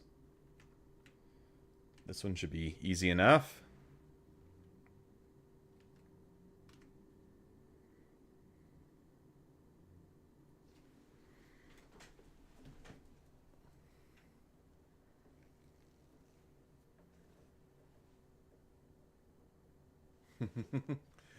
All right, let's see how this head tracking goes.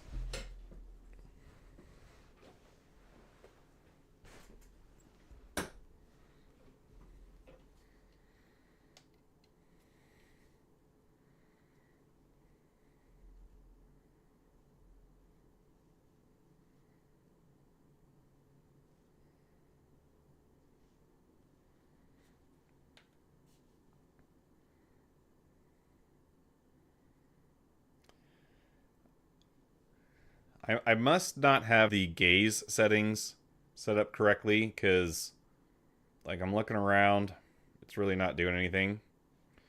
But head tracking, I think, for now is probably going to be okay for stream.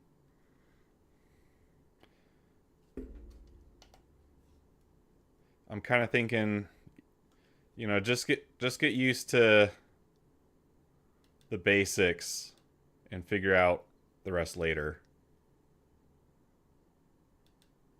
Okay, that was some weird pop in and out.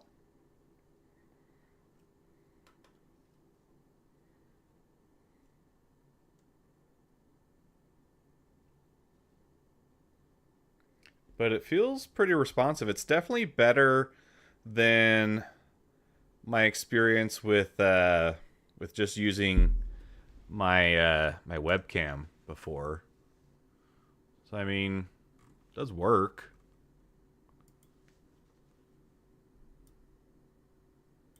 Oh, there we go.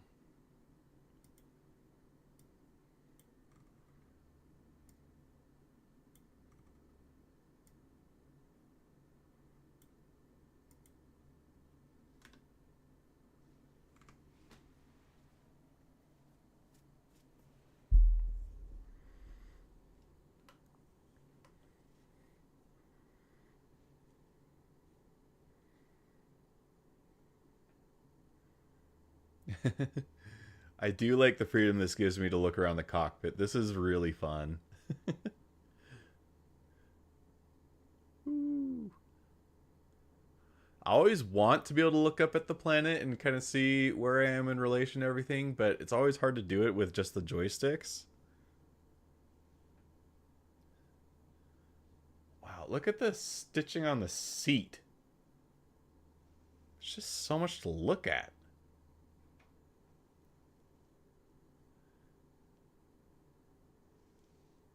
Oh, look, there's that lean. You can lean. I'm having fun. This is good. I like it.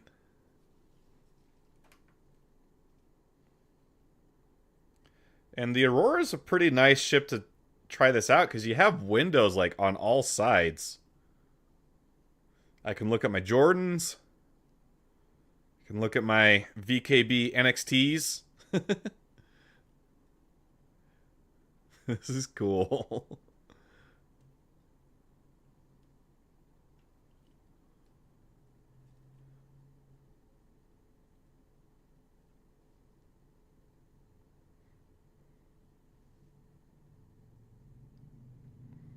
And the auto centering is pretty good. When I used the webcam, it felt like you could get off track pretty easily. This is doing a pretty good job.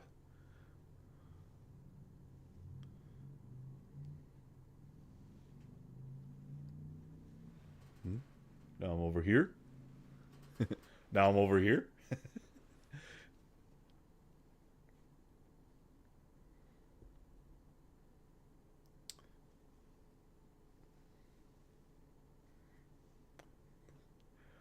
This is really cool. Tobii, you guys should sponsor me. I like your stuff.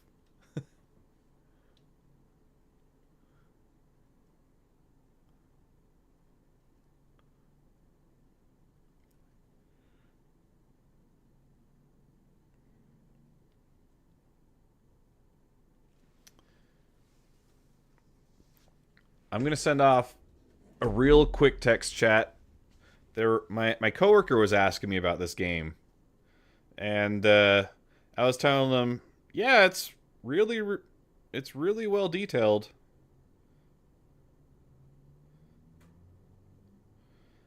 He was asking me like how much artwork do they invest into this game, and this is probably one of the prettier games you can play.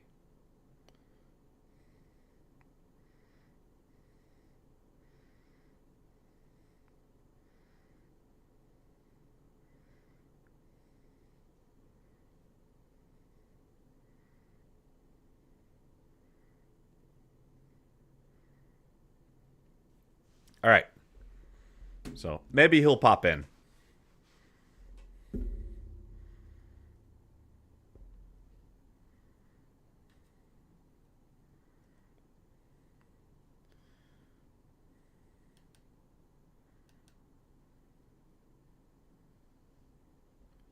Yeah.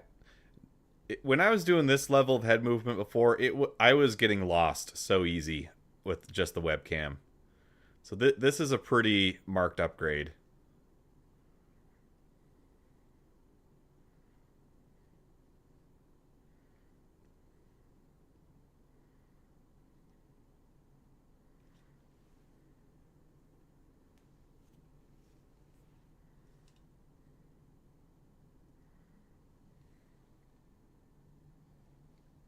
I also felt like I had to hold my head in a very specific location in order to not screw it up. I feel like I've got a lot more freedom to move around and be comfortable.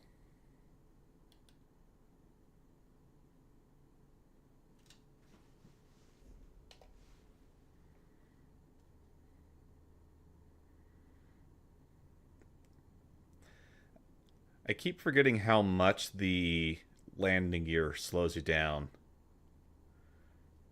I probably want to pull those out later in order to have more efficient landings.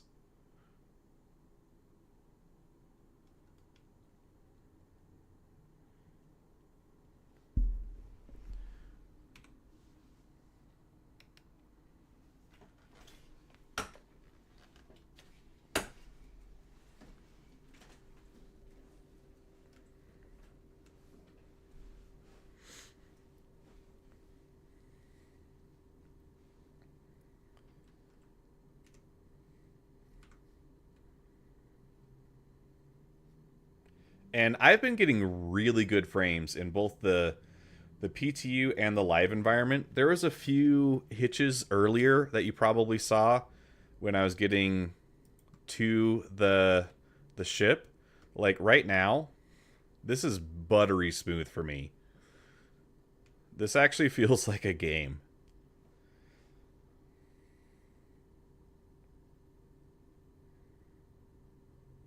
Oh, we've got a lot of allies down here.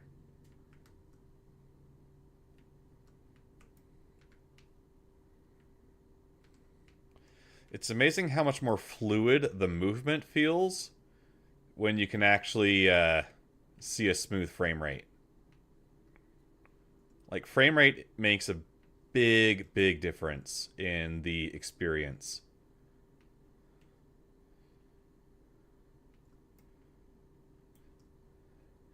I think I'm going to have to loot some of these guards because they've got better kit than I do.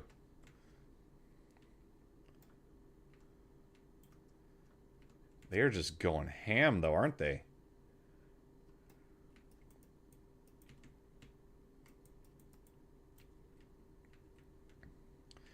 And I'm wearing the Aerial helmet. I was wearing an Odyssey before. It didn't have hit markers either. But, man, once you get used to having the hit markers, you miss them when you don't have a combat helmet on.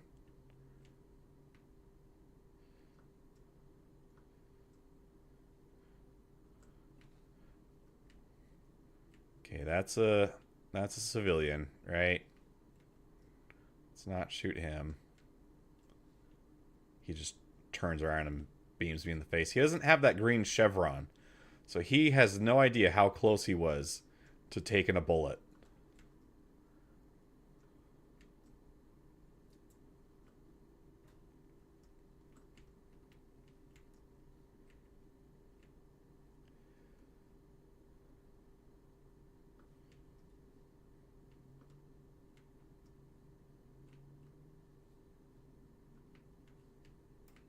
Oh, here they are.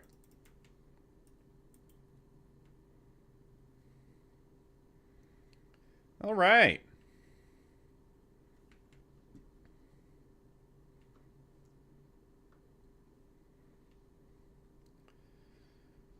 $30 to loot some stuff.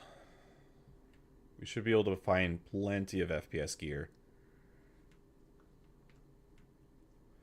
Right now I'm wearing light armor, so I would like to upgrade to some medium stuff. What does this guy have on? That's all light. Nope. I don't want it. That's light as well, isn't it? Yeah. I think that's light. Do any of these guys have some medium armor on? Oh, okay, this is medium.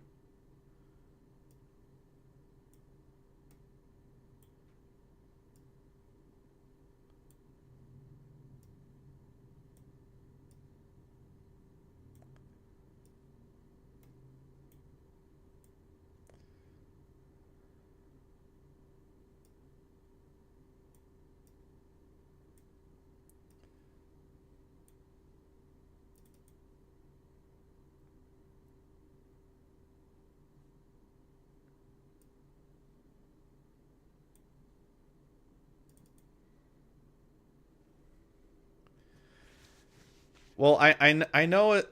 I know it's faster for some stuff, but you can't use it for armor, right?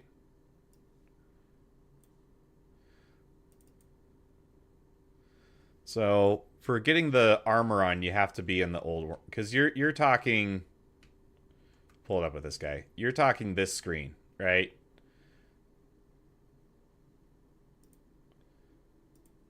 And you're not wrong. It's just that you can't. You can? All right. Okay. What am I missing then? Hit the yellow button.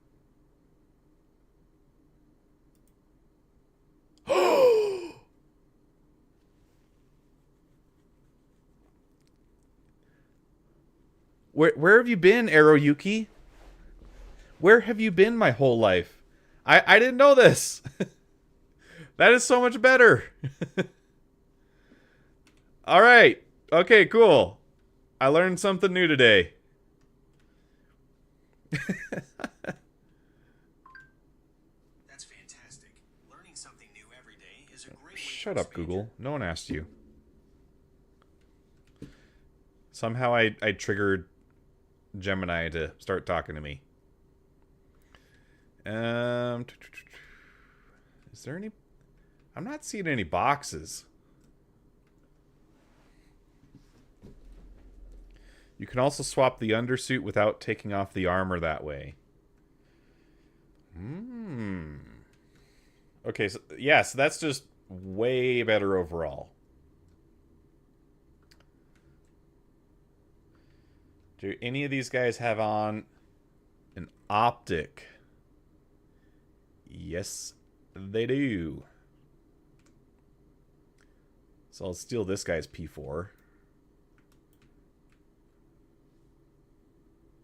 Hold the phone. Now I have... I didn't have crosshairs before, right? No, I do. Okay, I only want one of these, so I'm just going to drop this one. Keep the one with the optic. This guy's going to have some Oh no, because this is the guy I already looted. Does this guy have anything cool? Nope. This guy will have some ammo for me.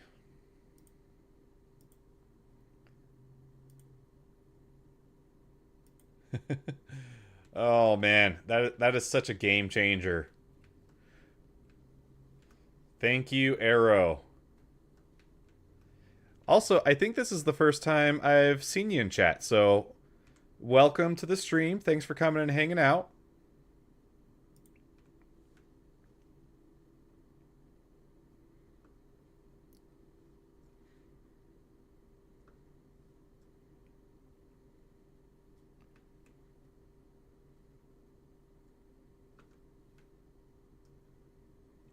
Yeah, I'm not seeing any boxes. So let's bail on this one. But we upgraded our armor, so we're doing a little better.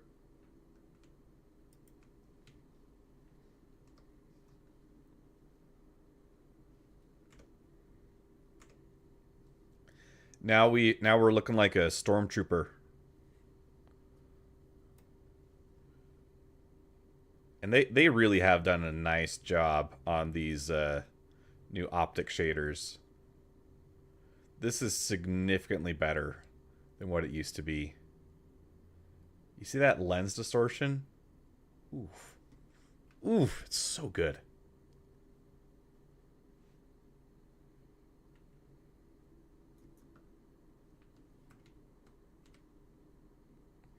Okay, do a perimeter sweep. Make sure no one infiltrated my ship while I was gone.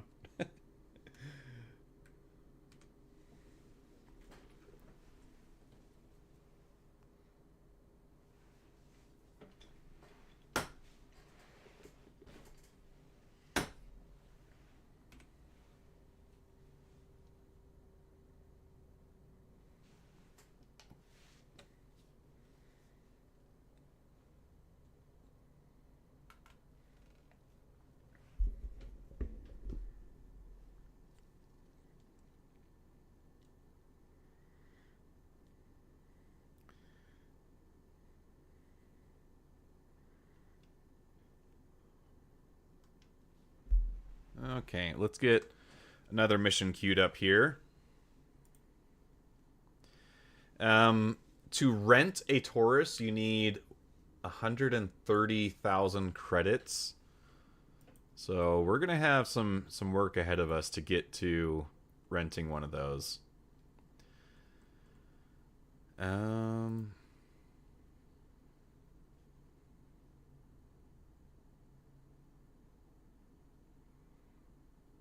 Locate the target species.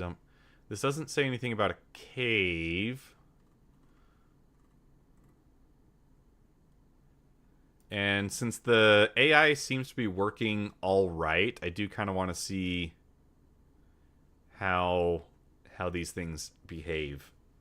Because so far I haven't actually been able to see them doing anything cool yet. So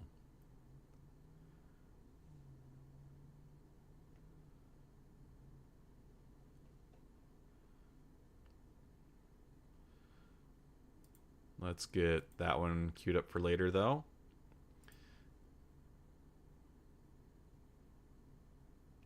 For more information on the animals in question, refer to the Guide to Stanton Wildlife in your journal. So this isn't going to give me, like, an easy way to find them, is it? It's going to make me search for it. Originally from Null 5, Ashana Copian are fast, carnivorous animals that quickly evolve specialized trait to thrive in differing environments by reproducing quickly and in large litters.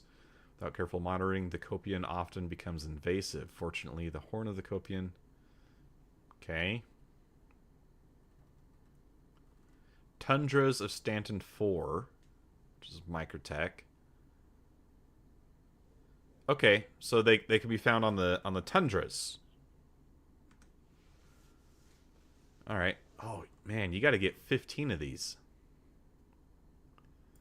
So we just want to be in the tundra. So I think if we route here, that should be tundra-y enough.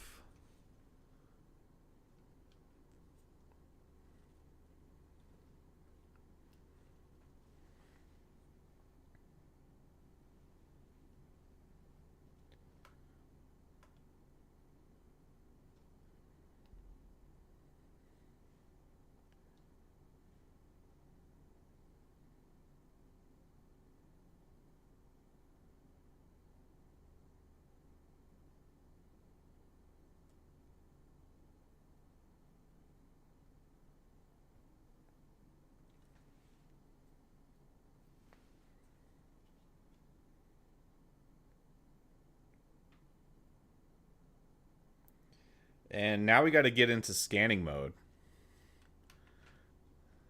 So, can't see my UI. Am I in scan? Now I'm in scan.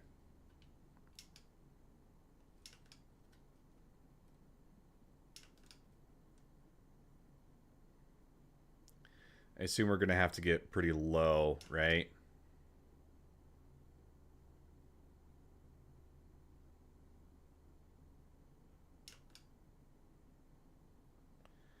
You can ping for them in regular flight modes too. Well, I know, but we have the scan mode. We should use it for something, right? What does the icon look like? I saw someone in chat one time mention that they have a specific icon we're looking for.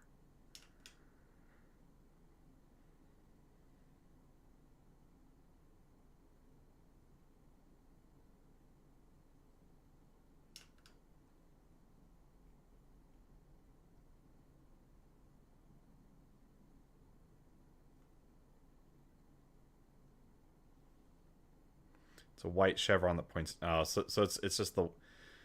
So we're looking for a white chevron on a white planet. Thank you, CIG.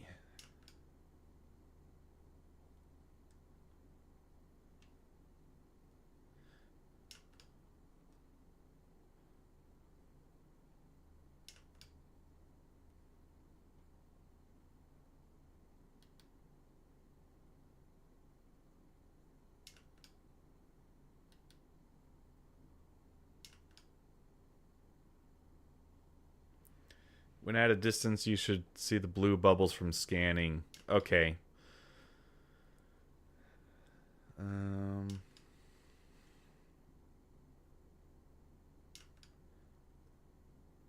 I'm pretty low. I feel like I'm probably low enough that I should be... Okay,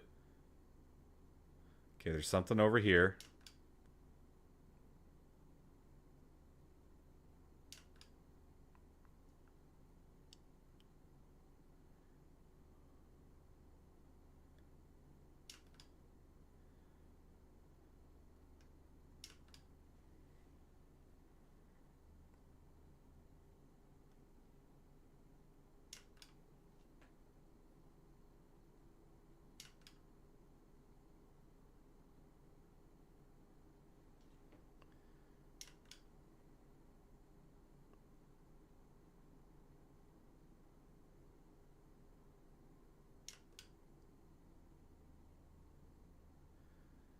Okay.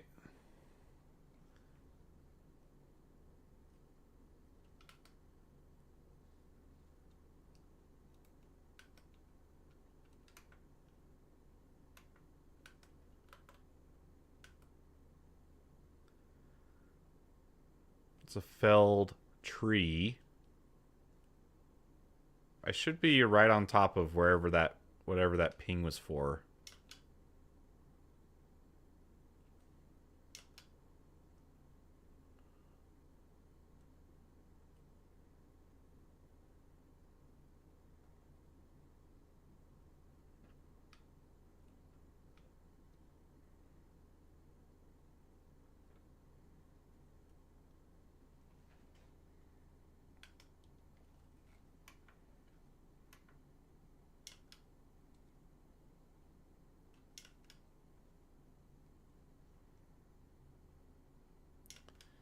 But you're saying you usually find them in the forests.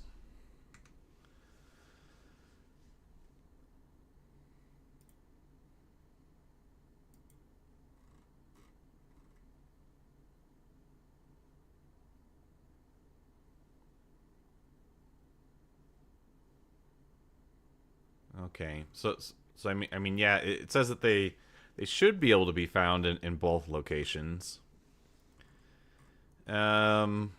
Let's go for. Okay, let's go take care of that other mission we accepted.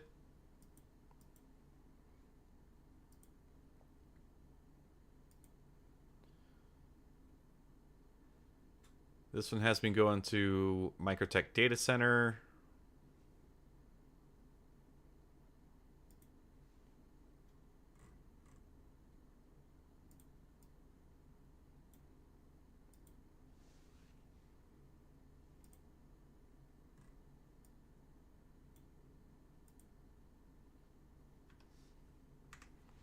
Feels like it's still kind of inconsistent whenever it's going to let you actually select something.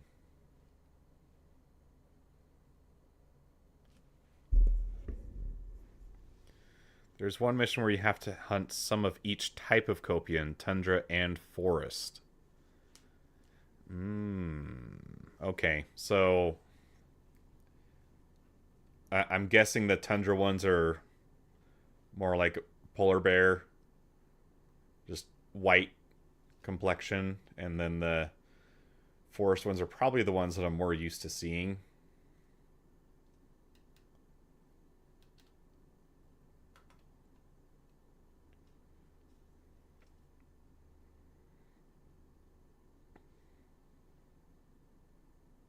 Yeah, okay.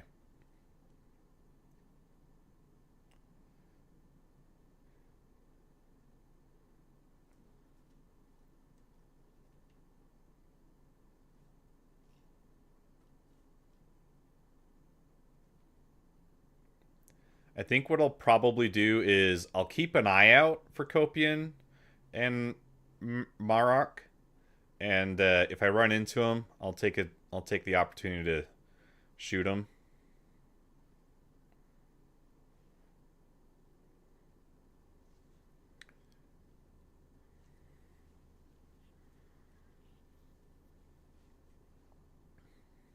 And my hope is that as I'm going from point to point, maybe at some point I'll be brought closer to some. That's the idea.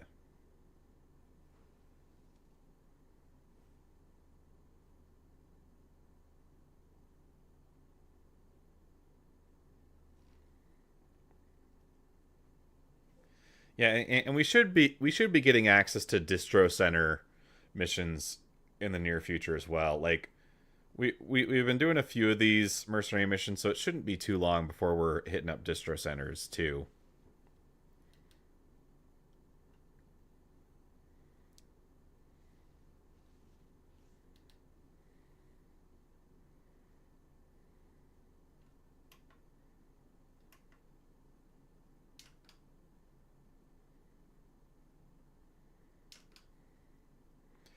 Who needs night vision when you have pings? Let's see what's over here.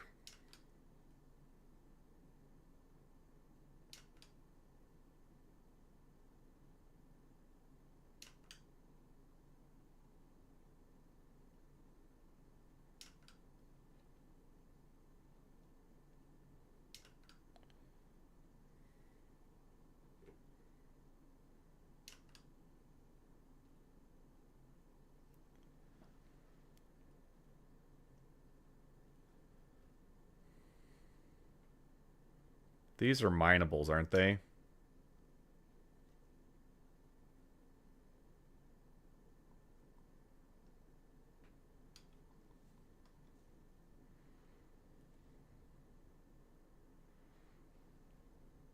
Yeah.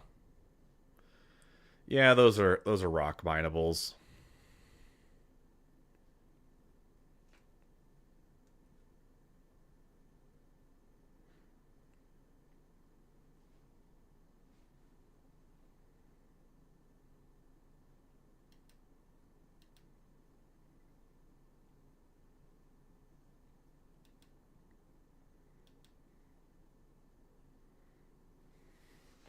I should probably...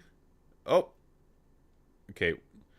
We were going to hit that tree, but we're okay. I should probably start planning on wearing my glasses whenever I'm playing Star Citizen, because it's pretty tough to make out the different icons from this far away. But it could also just be that my eyes are dry.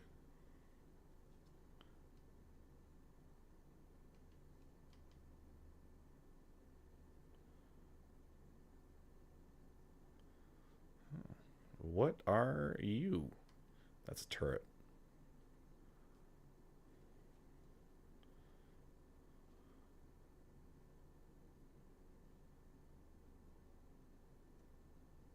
Okay, so you're saying you need to see like a big cluster of stuff.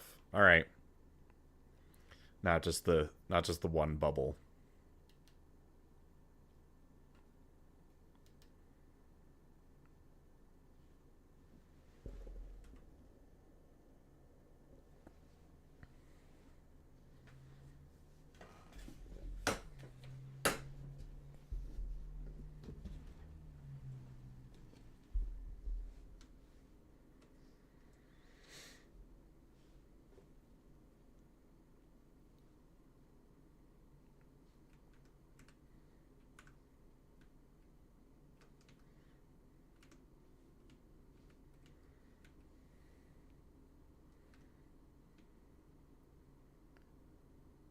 Those are some nice weather effects.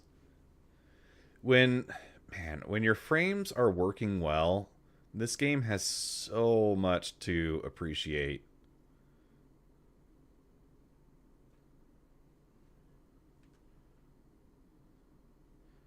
Like, this feels like a snowstorm.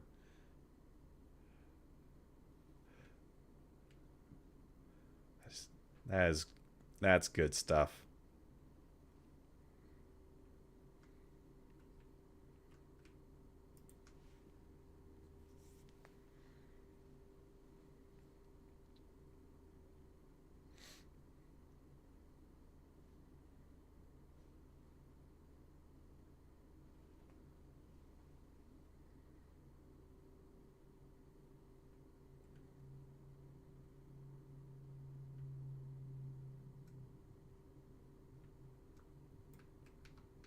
So violent. Jeez.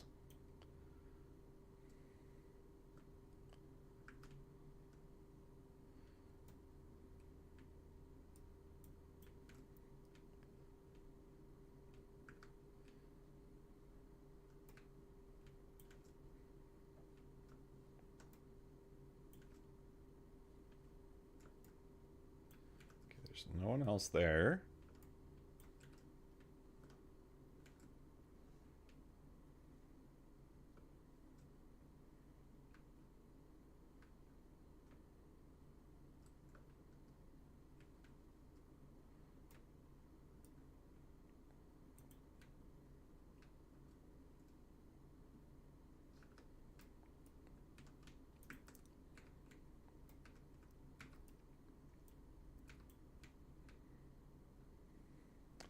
I'm not getting a counter for how many guys I have left to take down, so just gonna keep fragging out until everybody stops shooting at me.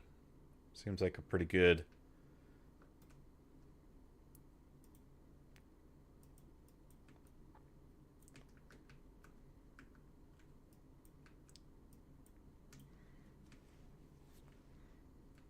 Oh, alright. It was that many. Let's see. Ooh. FS9, don't mind if I do. Thank you for your service to me.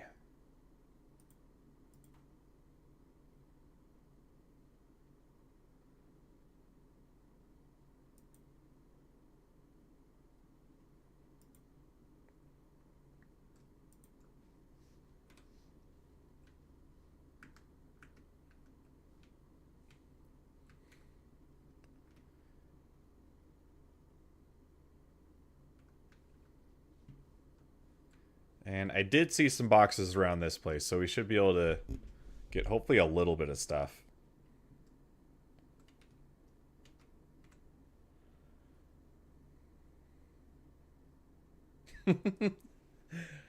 Hey! We got our gold F8C ticket. I didn't know those were still being included as loot.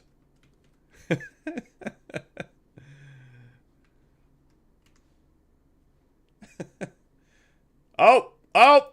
We got another one!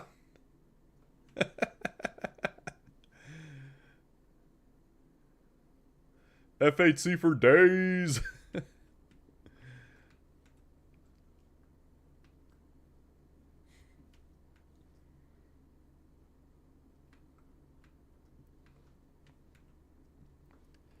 They brought them back because F8C won the ship show. Oh, is that what happened? I'm totally missed that then.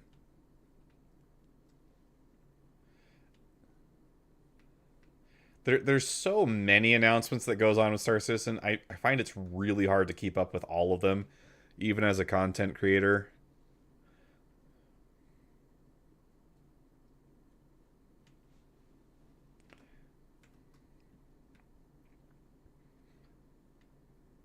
Yeah, we got 2 tickets, so 2 days worth of F8C action.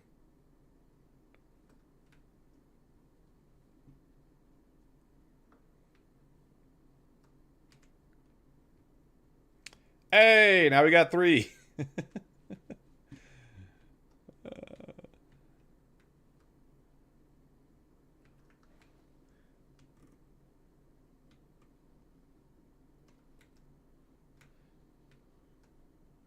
That's the shotgun, right? I'm not a big fan of those. I like my LMGs and the Karna rifle. If they had any... Can we go 4 for 4? Yes, we can. We've got 4 tickets so far from one mission.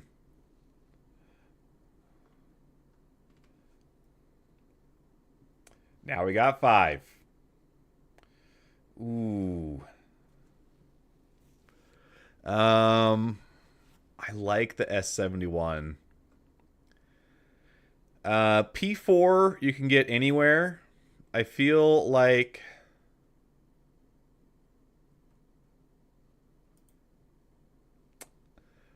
I'm going for it.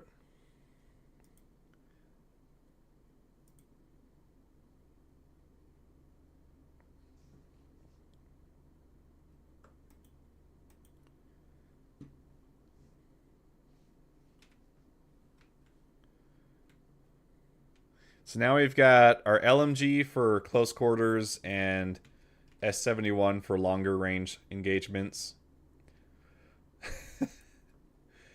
How many is that? 1, 6. We've got 6.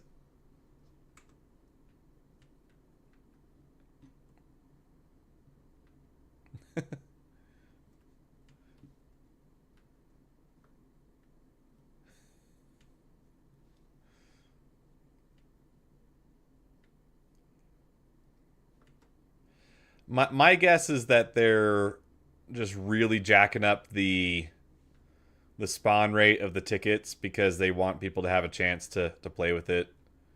If it's because it won Ship Showdown, that would kind of make sense in my mind. But yeah, we got 6 tickets out of this.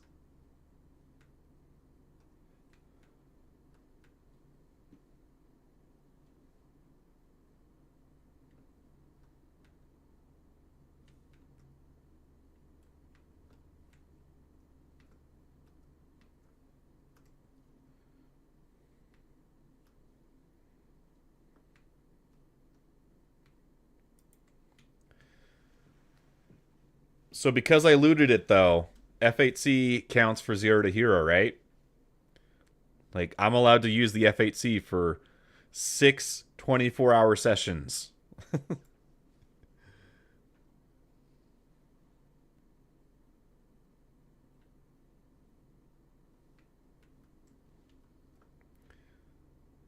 think the ticket is also required for you to purchase the F8C with real money. No ticket, no ships. Yeah.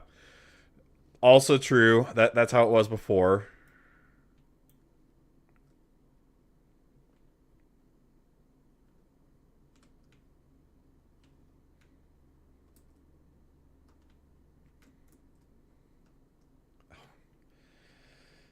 Okay, come on. We can board an Aurora. There we go. We're good.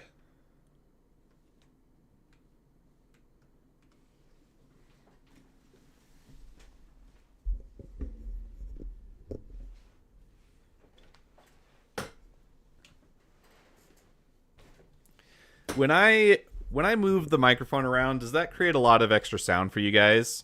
Is that something I need to look at minimizing? Because I could... Times like that make me miss the intership animation. Yeah. Yeah, the Aurora... The Aurora takes the cake for clunky, I feel like. But what I was thinking is I could make a shock mount for the microphone, and that would make it so that whenever I bump into the arm or knock into it, it should minimize the amount of sound that transmits through on audio.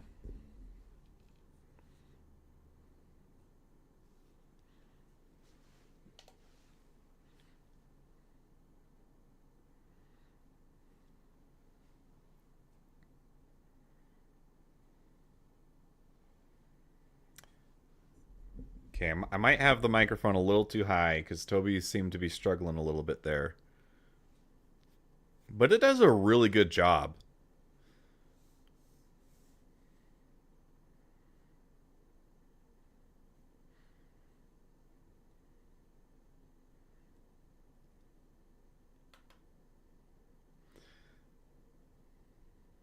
Okay. Well, I mean, if you didn't notice it, then it's probably not as big a deal in my head. Or it's probably not as big a deal in reality as it is in my head.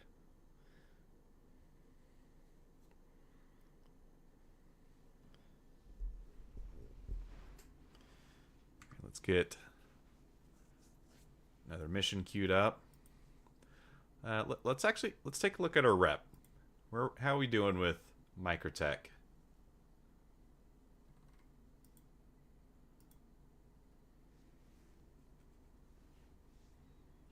Security trainee. I think when you get 50%, okay. I think when you get to this, we should start seeing those DC missions.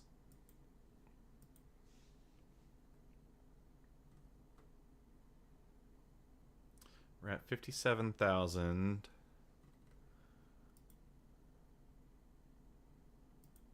We can do this one.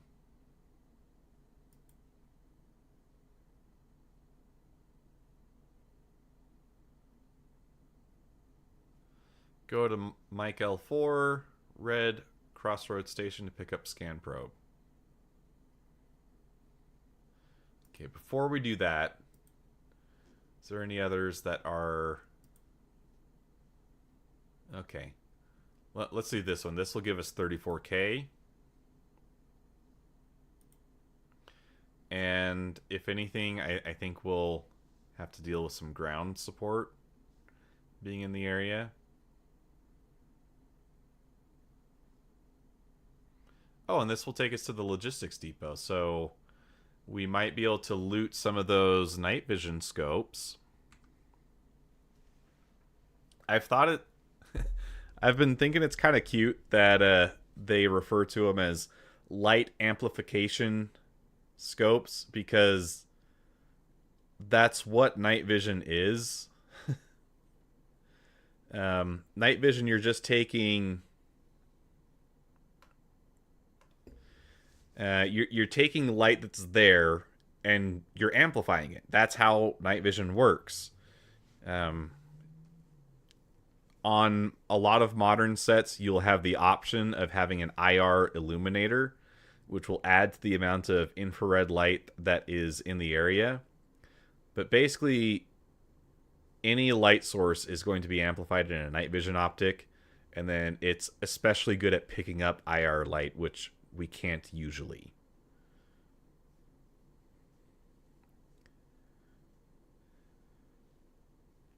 But I haven't actually been able to play with them myself yet, so I'd be really interested in getting one. Okay, now I'm gonna not worry about charging the headphones. They should be fine.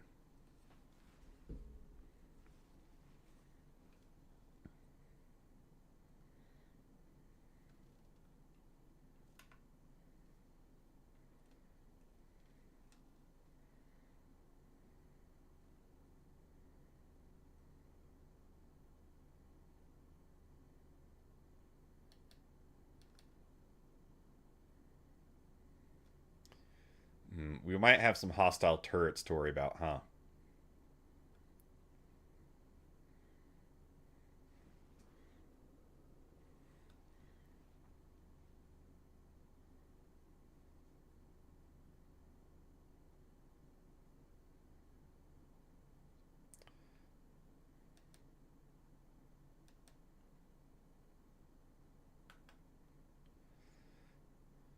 Let's see if they'll... Let's see if we get any trespassing warning. So far, we're good.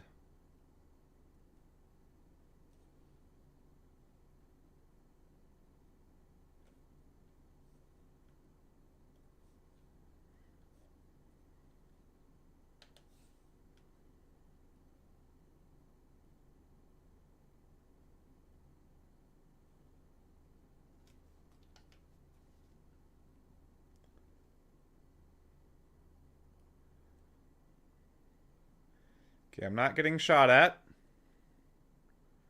which is a good sign. They're not responding to my hails for a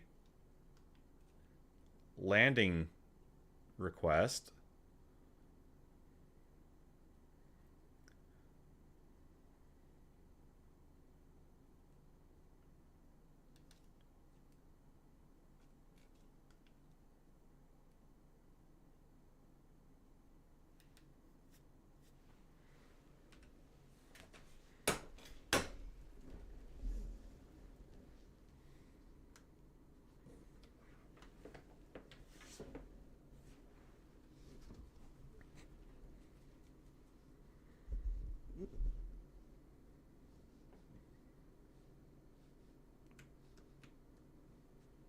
The heck?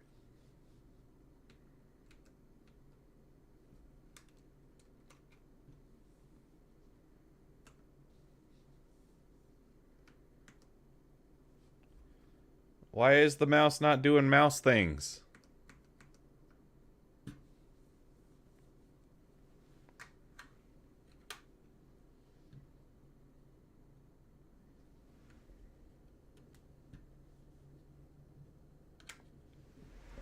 It's weird.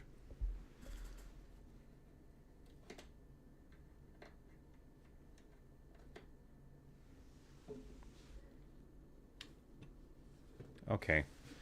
I think I've been plugging so many things in over the USB communication. It probably just lost connection for a minute. I'll have to sort out all my USB peripherals off camera, get things a little more streamlined so that not everything's fighting for signal.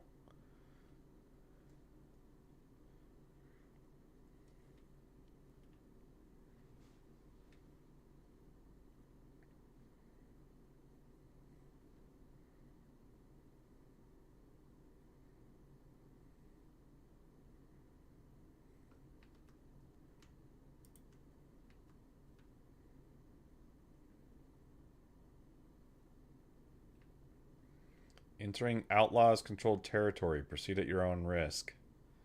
Okay. Bring it on.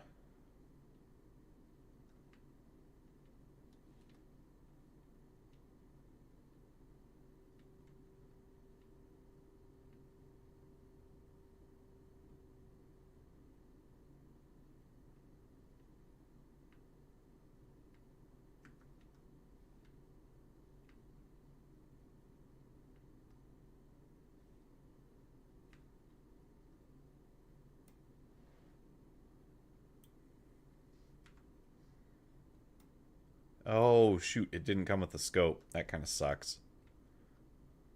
Famous last words. No kidding.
I'm up here.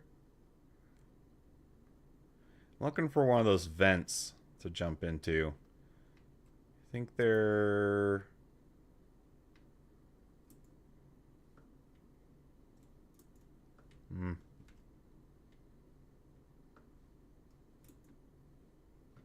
Right here. Here we go.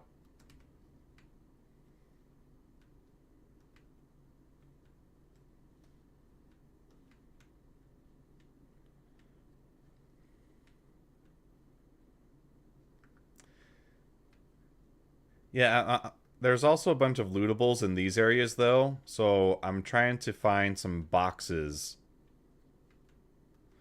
to see if I can get some night vision scopes.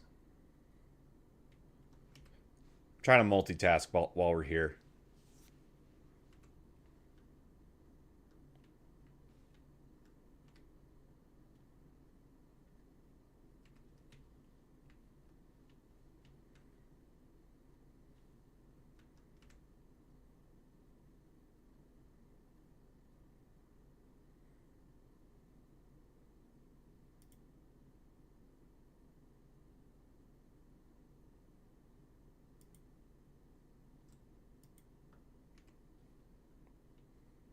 Okay, there we go. Got myself a multi-tool.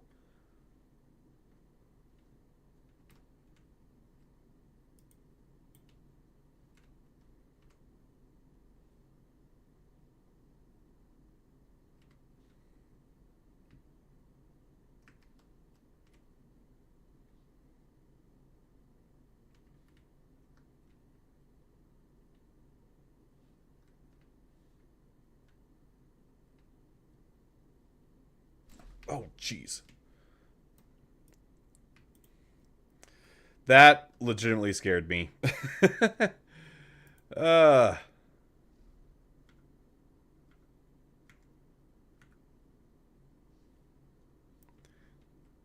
That startled me.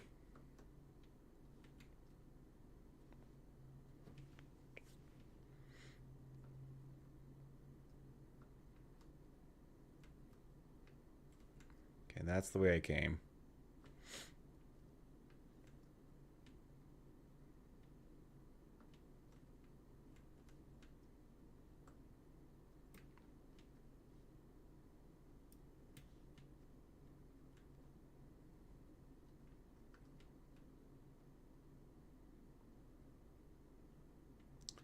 Feel like Yep, there was a guy.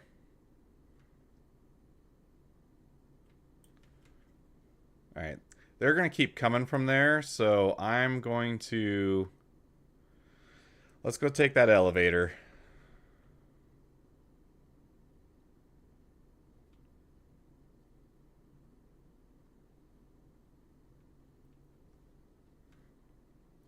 The AI, though, when it's working well, is actually quite intimidating.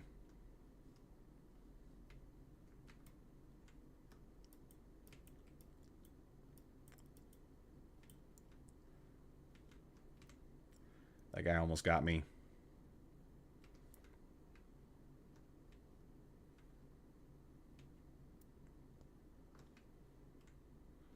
does ladder go?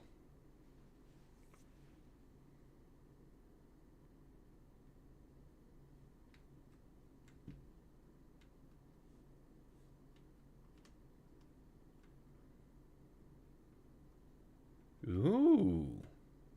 That's a sneaky little route.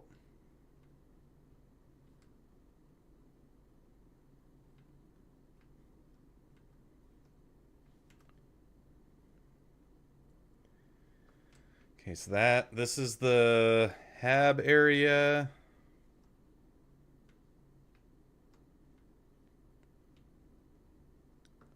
Landing pad, elevators. Where's the elevators? Probably on the other side, right?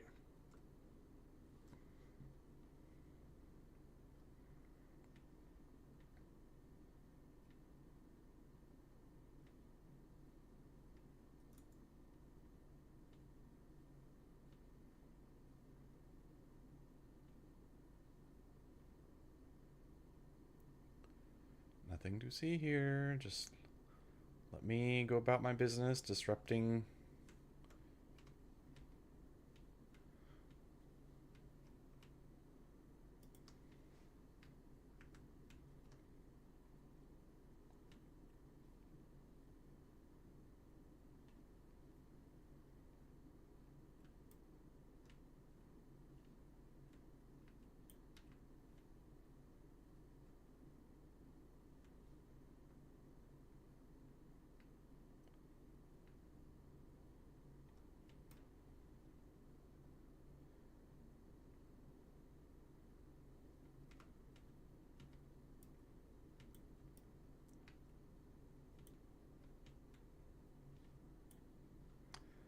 These guys rocking Artemex?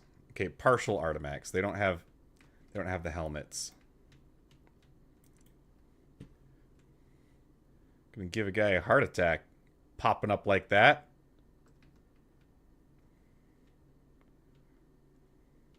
Okay, so everything here is hostile.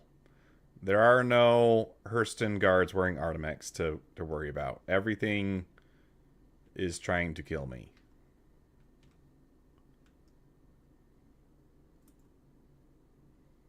This is Star Citizen Australia.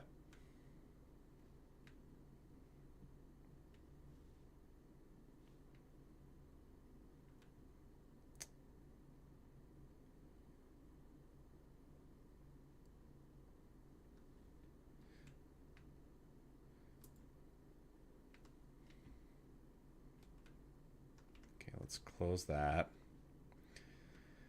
All right, let's figure out where we're going.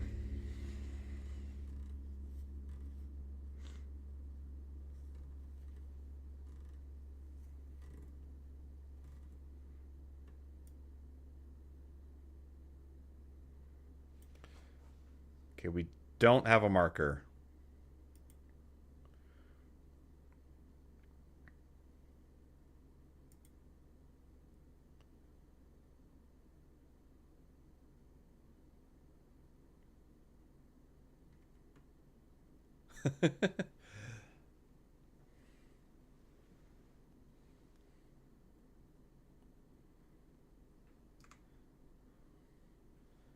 It's just really going to make me look for it, isn't it?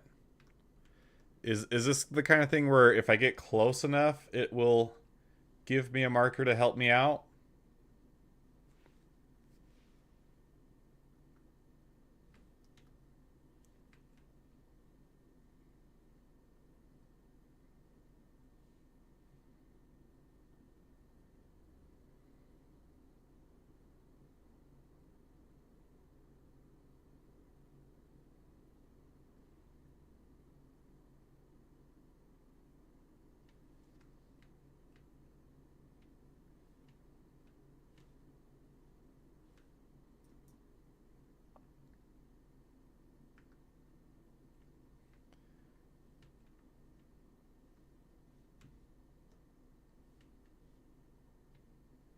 There's no way you have Oh, okay. Maybe through here.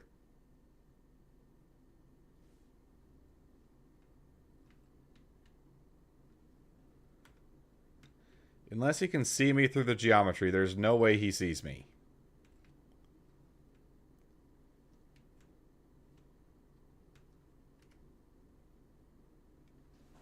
What?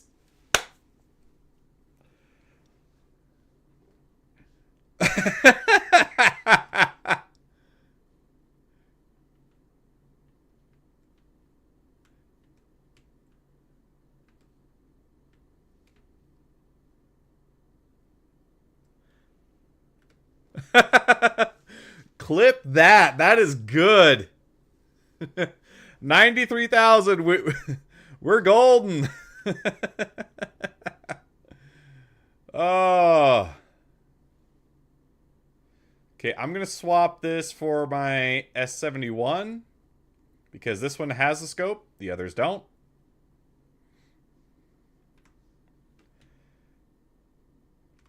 Now the real trick is getting out of here without getting killed.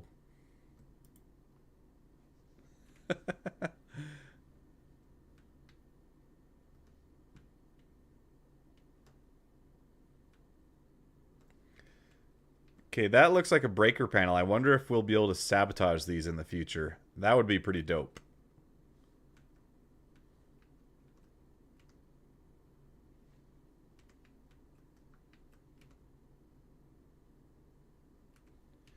I haven't found any of the night vision scopes, though.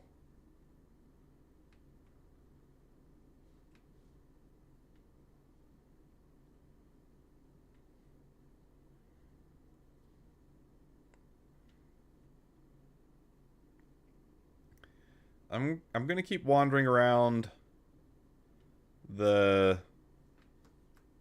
vents.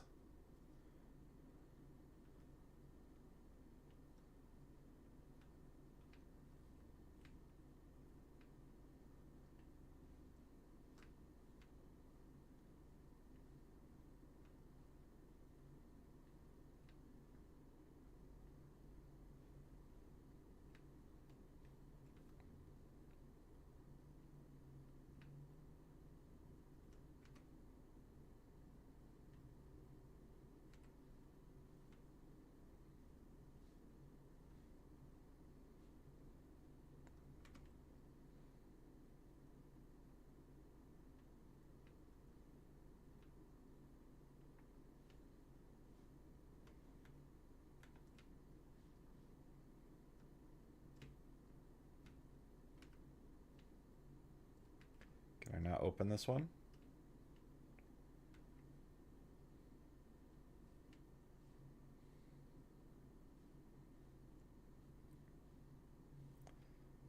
Okay, I'm gonna have to backtrack a little bit to get anywhere else.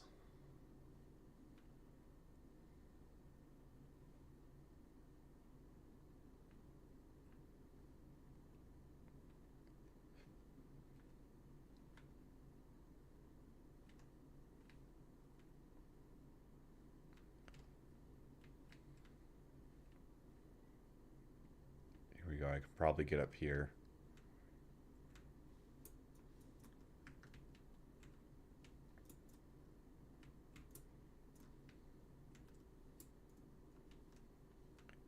Or not.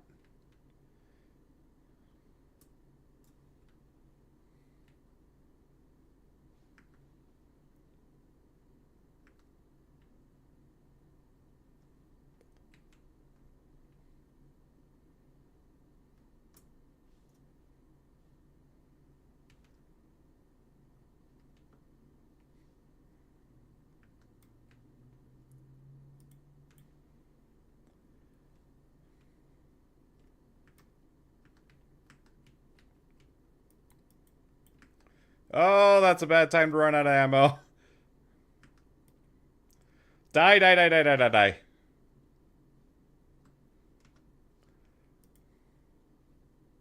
Okay. we're good. We're good.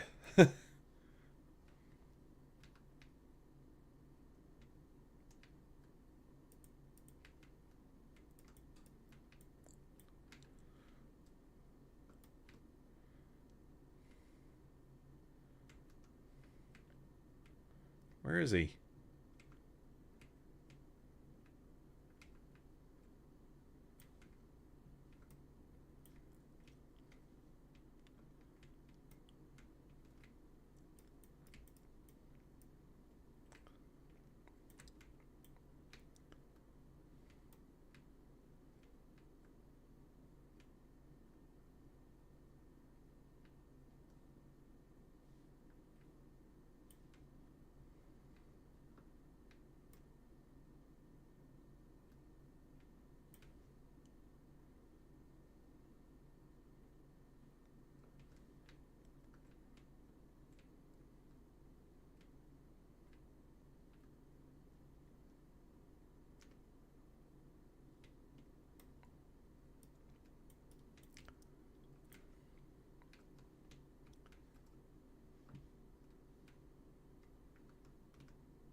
I am running low on ammo. This is not a good situation.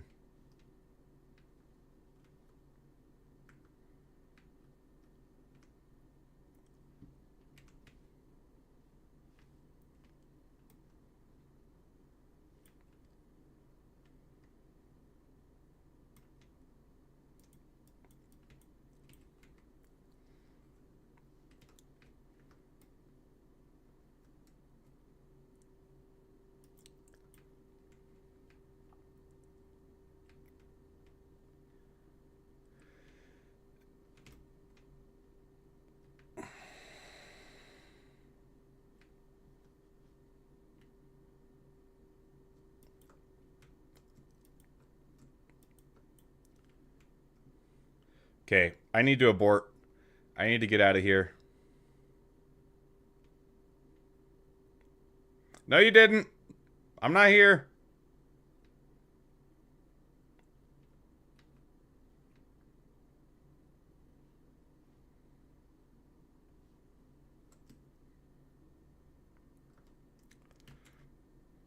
Nope, nope. You can't see me. I'm not here.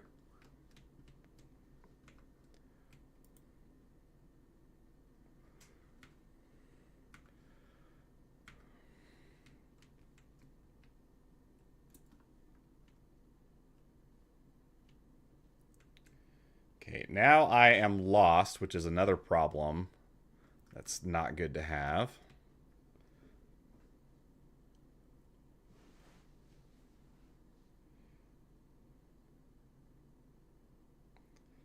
Okay, I need to work towards the Aurora.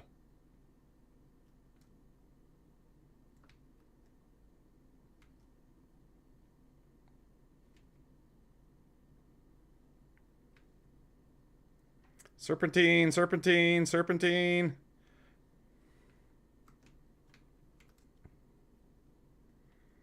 Oh my gosh.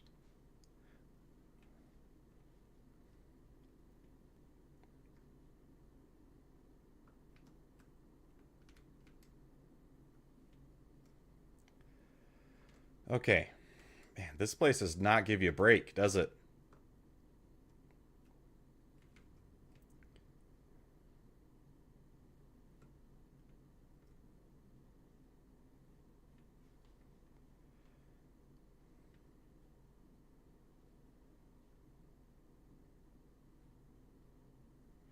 I think it's off to the sides here, though.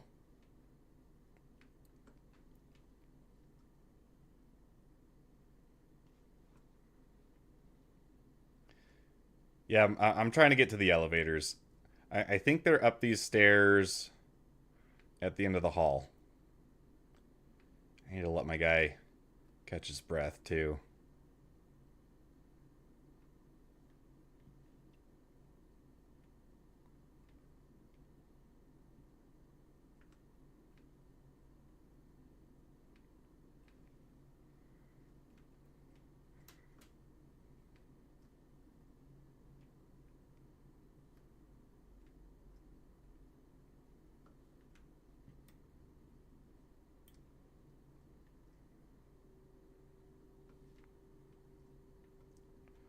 Loot box. Yep, I'm gone. You have no idea where I am. Don't even try looking for me. There's no point. Here we go. Here we go.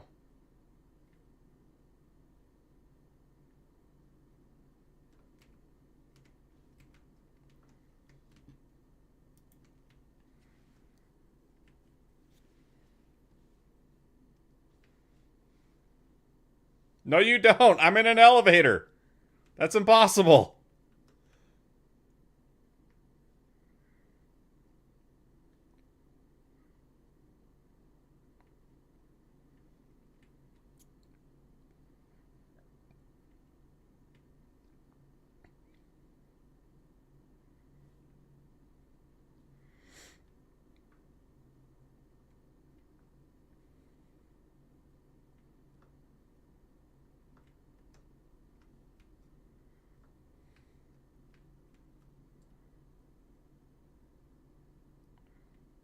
Imagine if they just beam me here outside while I'm trying to get to my ship.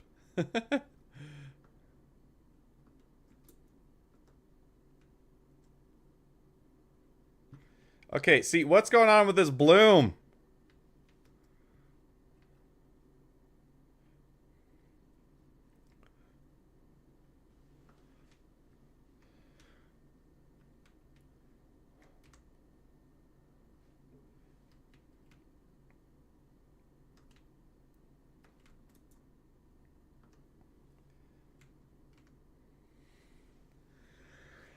Oh, man. We made it. We didn't get our night vision scope. We're going to have to give that another shot later. But we made quite a bit of progress.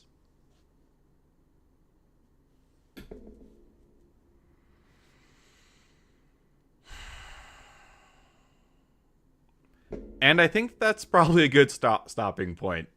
Game just crashed. I was going to cut it off here anyways. I was going to go land at the station, but I guess that's as good a way as any to end a game session. That's probably my best experience so far with the with the DCs. Frame rates were working really well. The AI was responsive, and they were actually giving me a challenge. That was tough. So when it's working well, game's pretty sweet. But then it does this. So thank you for coming and hanging out. I've got a few more tricks up my sleeve. We've got let's see, where is it? If you have not had the opportunity as of yet, go ahead, like, share, and subscribe. Yeah, I wish the cargo missions were working this patch too.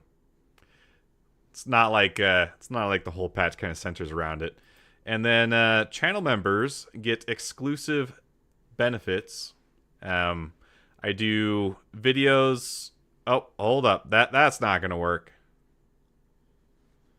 Hold on. I got to get rid of webcam here. Here we go. Let's do that one more time.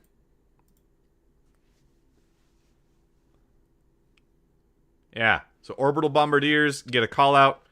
Right now we have 2. John Best and the Prime. You could be the 3rd.